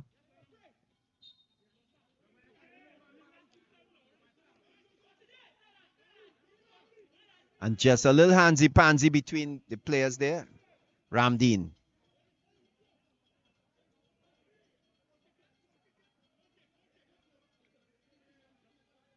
It's going to be a corner.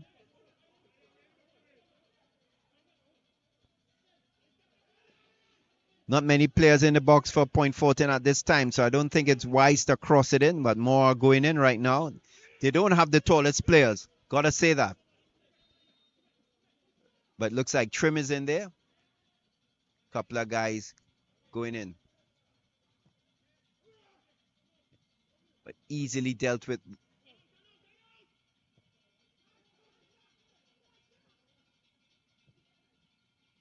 And just a aimless pass into the box, and Lee drops down on it, just wasting some more time. Belgrave takes his time.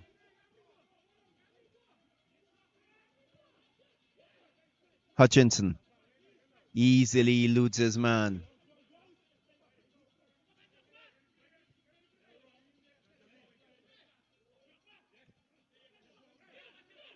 but he's robbed of the ball. Keza. Gabriel. Ramdeen. Trying to get something going. No, referee says he's offside. So got to pull the play back.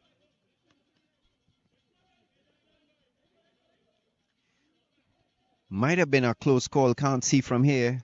But the linesman on the far side was keen to put his flag up almost immediately.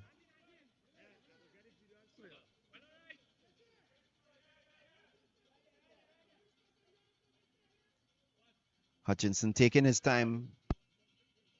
Both teams seem to be slowing down in pace. So fitness has to be coming into play here.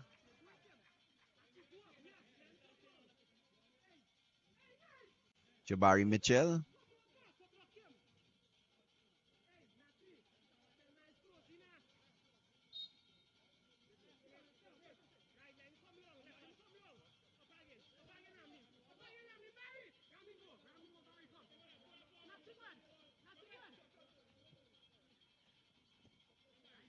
Jovan Jones taking his time.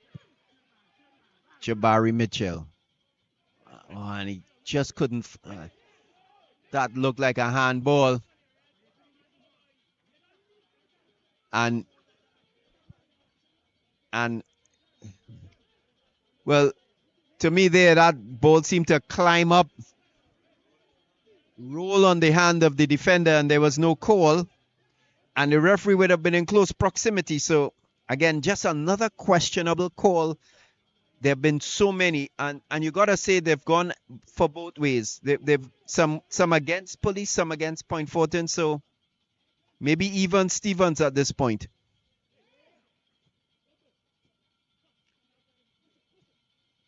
Good ball there. Gabriel. Ramdeen flicked him on. Oh, and that's a good ball. Well, the shot was good, but it was straight at Lee. And for once there, just getting his foot in.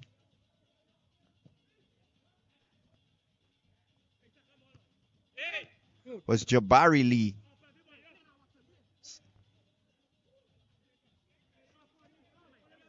So a couple of Jabaris on. Jabari Mitchell is on for police, and Jabari Lee is on for Point Fortin Civic Center.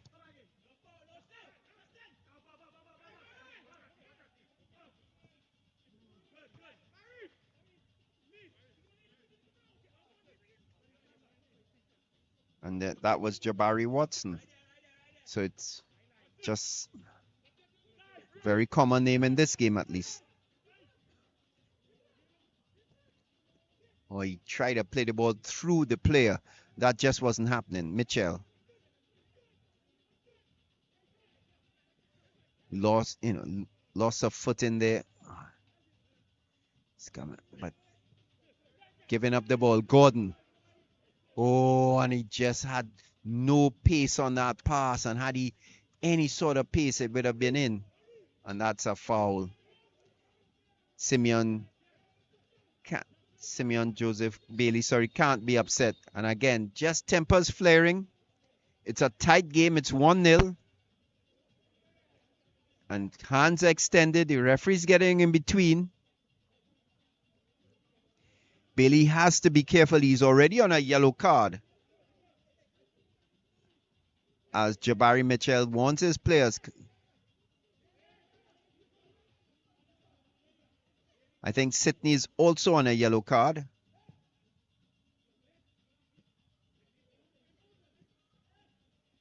Ramdeen eventually gets control. Oh, and he was looking for the pass there with Lee, who was definitely on a different wavelength.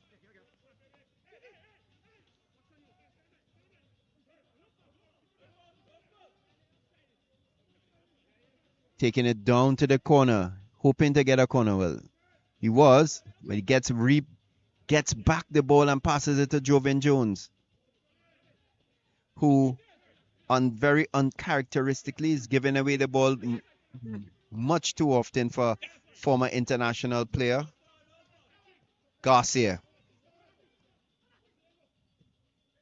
Oh, well, he was seeing a player that wasn't seeing him.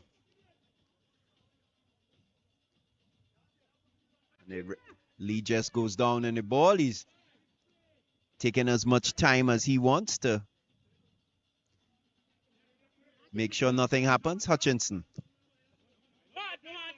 A bit of struggle. I can see jerseys being tugged, but referee doesn't see anything. Jones cuts inside one. It's going to make a bit... Oh, escapes a couple of tackles. Two men colliding. And Trim is down from a tackle from his own teammate, it would have to be said. Joven Jones is on the far side. He is down. But Trim, I think there would have been in a tackle. I can't see who the other player was at the time. Crunch and tackle in the end from his own teammate. He got up limping. He might have to go off. It looked serious. But again, Point Fortin they've brought in some substitutes. They up the energy in the middle of the park, but it hasn't really resulted in any goal scoring chances.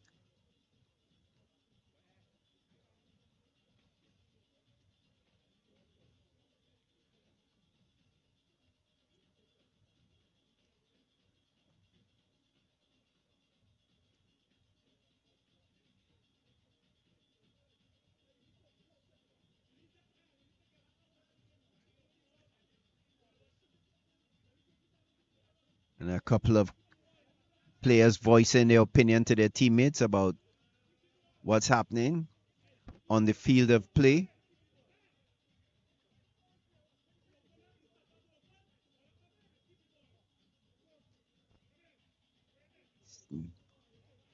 So, well, I'm not sure what the referee's decision on this play is, because multiple fouls may have occurred here.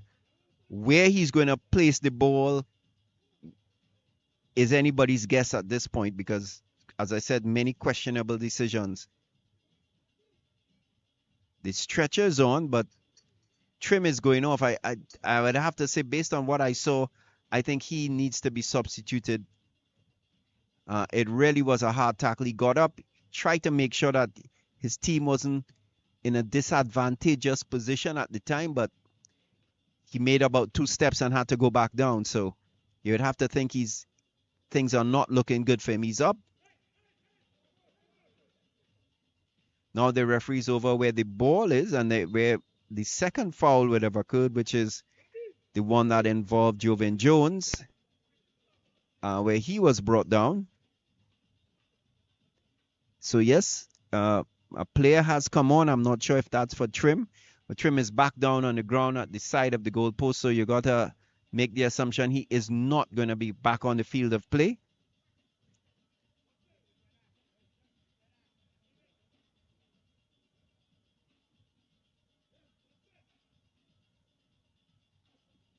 Not sure who Point Fortin is bringing on to replace Trim.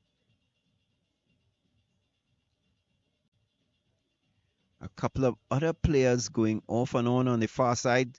Substitutions for Police, it seems like.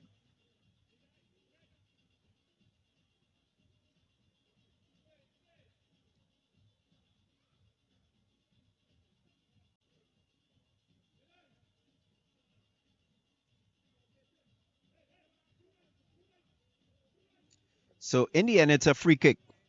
And it's a good spot. You always like those free kicks that are about 25 meters from the goal. It gets that chance so the ball can go up and down. As we like to say, get it over the wall and then get it under the bar. You have enough time for the ball to dip. And if I was a betting man, I would bet Joven Jones. But then I'm not a betting man, and it's not Joven Jones. 4 in the wall. Couple of players in the box. Well, team effort in the end. Wide and lacking a bit of power and direction. So Fernandez is hustling to get ball in play, but then slowed down. And I'm not quite sure what is taking place.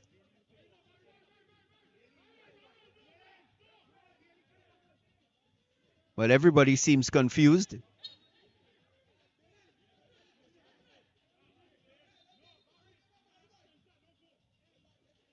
Even the referee at this point.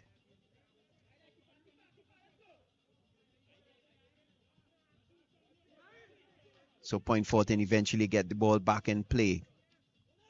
Again, looking for that optimistic long ball up the line. It hasn't worked the entire game.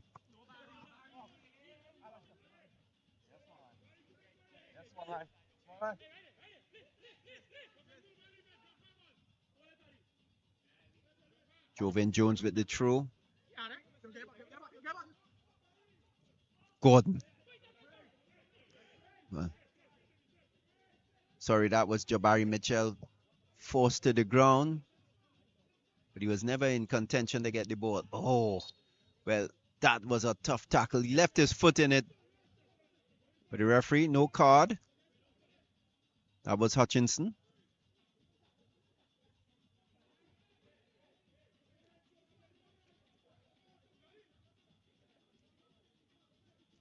Again, Garcia with the free kick. They don't have many tall players, so it's not a case of finding that cross. So they've injected more speed up front.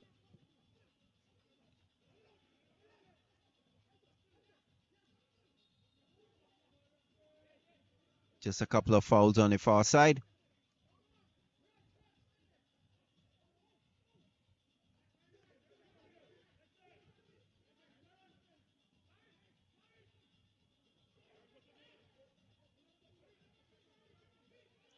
Point Fortin is a good cross, but it's way too high and in the end easily defended. So that was Niles, and he maybe hit it, overhit, but the right idea from Point Fortin Civic Center, but the execution has just been failing all night. They've created some space, created some chances, but they haven't been able to get the header at the end of the cross. None of the players look capable, at least in that regard. And they don't have tall attackers. When you look at the police attackers in comparison, you can see there's a drastic height disparity.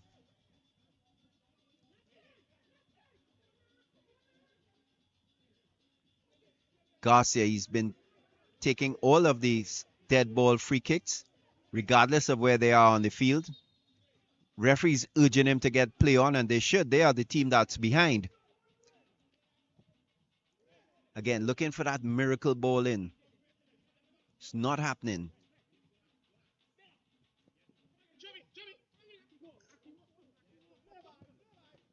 Belgrave getting the ball out. Gabriel. Sorry, that's Simeon Bailey. Joven Jones with a great dummy. Gabriel is through here. And it's going to be, oh, it is number 2. It is number 2. It was a fantastic dummy by Joven Jones. Sorry, and that's Hudson. And Hudson was through, and he just easily slotted it in.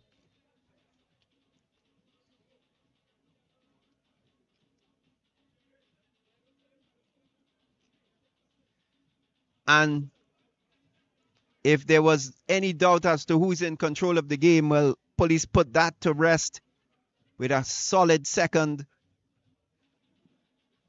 And the experience of Joven Jones, he, instead of a good pass, he just decided to not touch the ball.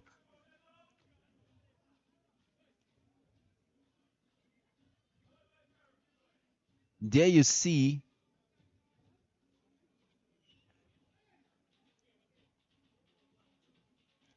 there's the turn inside.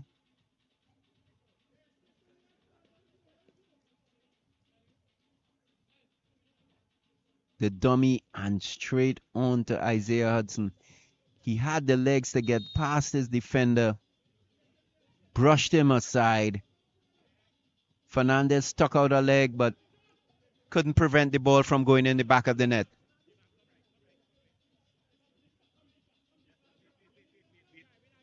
And yet another substitute for Point Fortin here. They've changed an entire team almost, but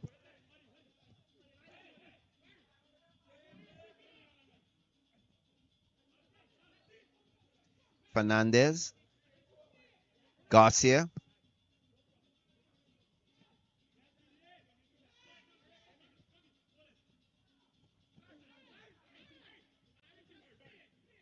it's a good ball through. Oh, and he's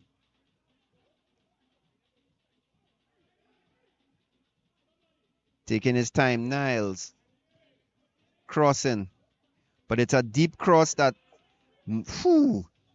And again, a couple of suspicion of handball. Certainly looked like it from here, but the referee is in the best position, and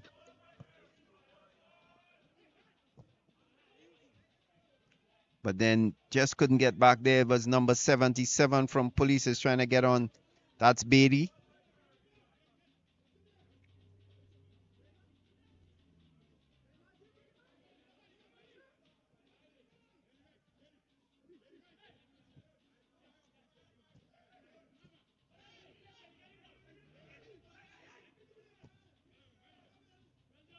Bailey. This is Simeon Bailey. And he's put that through, but just a bit heavy for Rampol.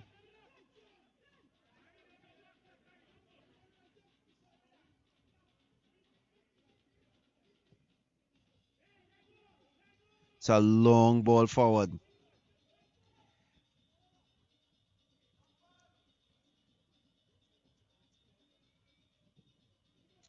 Low cross this time from Garcia, but it didn't get to this intended target. Sydney.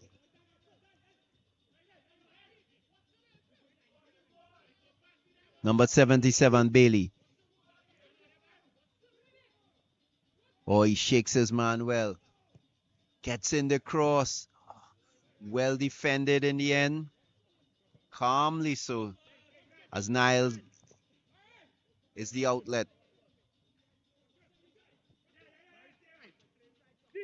Better football here from Point Fortin. And I say that, and almost immediately, giveaway. Bailey for Police. That's Simeon Bailey. He's on a yellow card. Belgrave, he's been rock solid at the back. Oh, and then easy giveaway there. That's a good pass looking for Niles.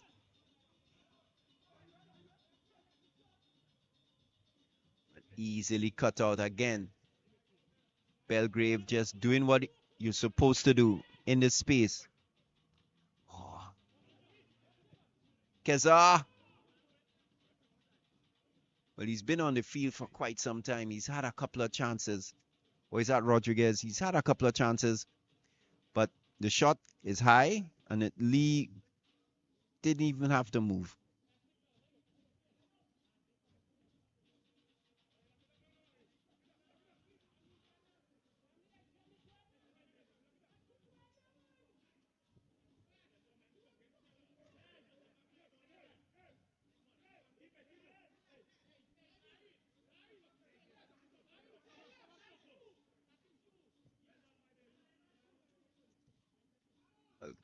Calmly dispensed with. Police coming out from the back.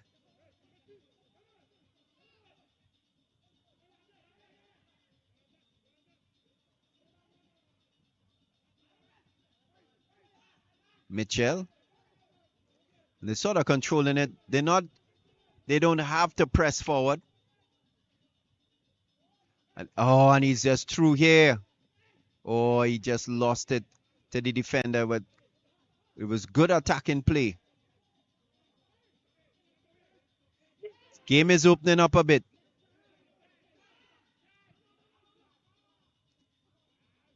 Oh, it's a good ball here. Ah, and that was a fantastic saving tackle by Gabriel.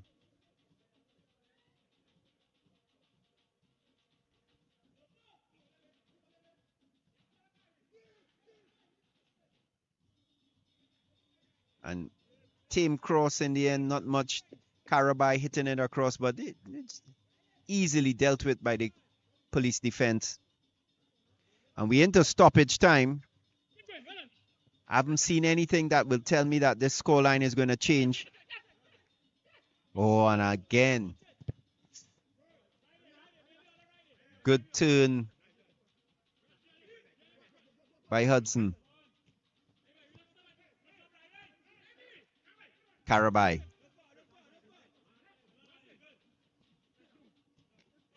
Couple of hard tackles there. It's Isaiah Hudson.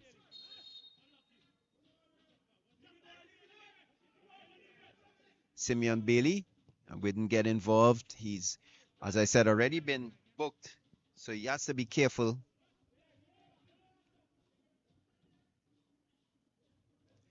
Couple of step overs. Cristiano Ronaldo style. In here, is it going to be? And the keeper comes out. Good defending from Hutchinson.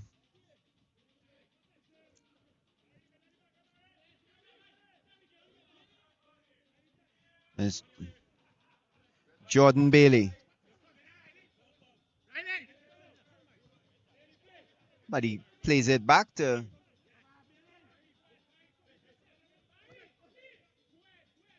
Gabriel. Belgrave. Bailey.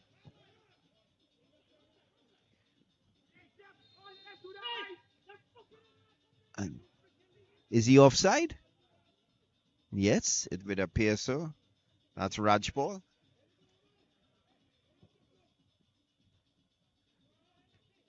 Again, Belgrave stern at the back. But a free kick given away. Looks like Sydney might be the guilty party there. No, it's Bailey, Simeon Bailey.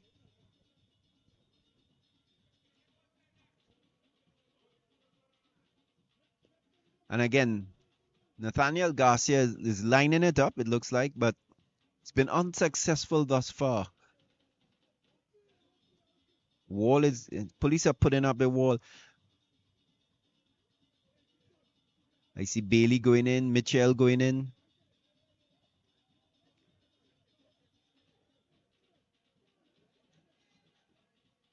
Referee's telling them, well, he is having a word with them. He's telling them to come back.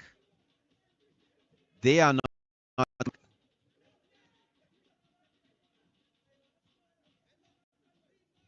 A lot of arguing with the referee. Garcia. Oh, it was on target, but Lee was easily moving to his left and controlling the ball with relative ease, I would have to say. Good ball there. But it's not a foul. Still isn't a foul. Is it a foul now? And, well, I don't think he got the decision. That's Gregory. Bailey. Jordan Bailey. Hits it across, but easily cut out. And again, some of the passes just so errant. You gotta wonder if they're seeing the defenders. I mean, one team is in blue and one team is in red and yellow. The colors aren't the same.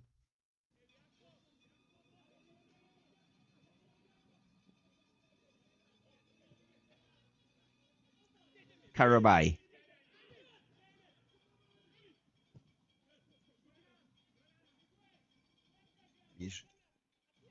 He's not gonna get the he is fighting Belgrave, but it's tough.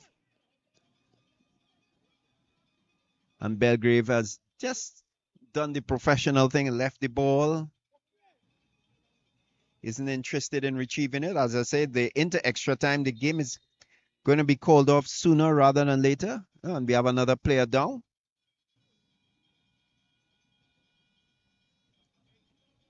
That's Watson, seems like, for Point Fortin. Well, it's 2-0, and you're looking at live Trinidad and Tobago Premier Football League football on Wave Sport TV. Here we are here at the Mahaika Sporting Complex in Point Fortin. The first game ended 3-0 for Club Sando. They came up against JABLOTEH. And this in the second game, Police are 2-0 up against Point Fortin Civic Center. They're going to go up in the standings. The earlier game resulted in that victory for Club Sando, puts them to the top of the league. And I'm not sure if they have ever won the Premier League title or what would have been the Pro League before. So might be a new position for them. Of course, you have the perennial favorites, the Defense Force. They'll start. And a couple of teams from Tobago. So we'll see how. And of course, you have Police here. They're probably going to hit their stride sooner rather than later. Lee slips as he kicks. But it's back with Belgrave, who just clears it out. And the referee blows time. And so at the end of it, wasn't much added on time. But in the end, Police Miscellaneous FC 2, Point Fortin Civic Center 0. Goals from Gordon and Isaiah Hudson. One in the first half, one in the second half. So from all of us here at the Mahaika Sporting Complex, from Wave Sport and everybody in the production crew, we want to let you know that next weekend we'll also have games.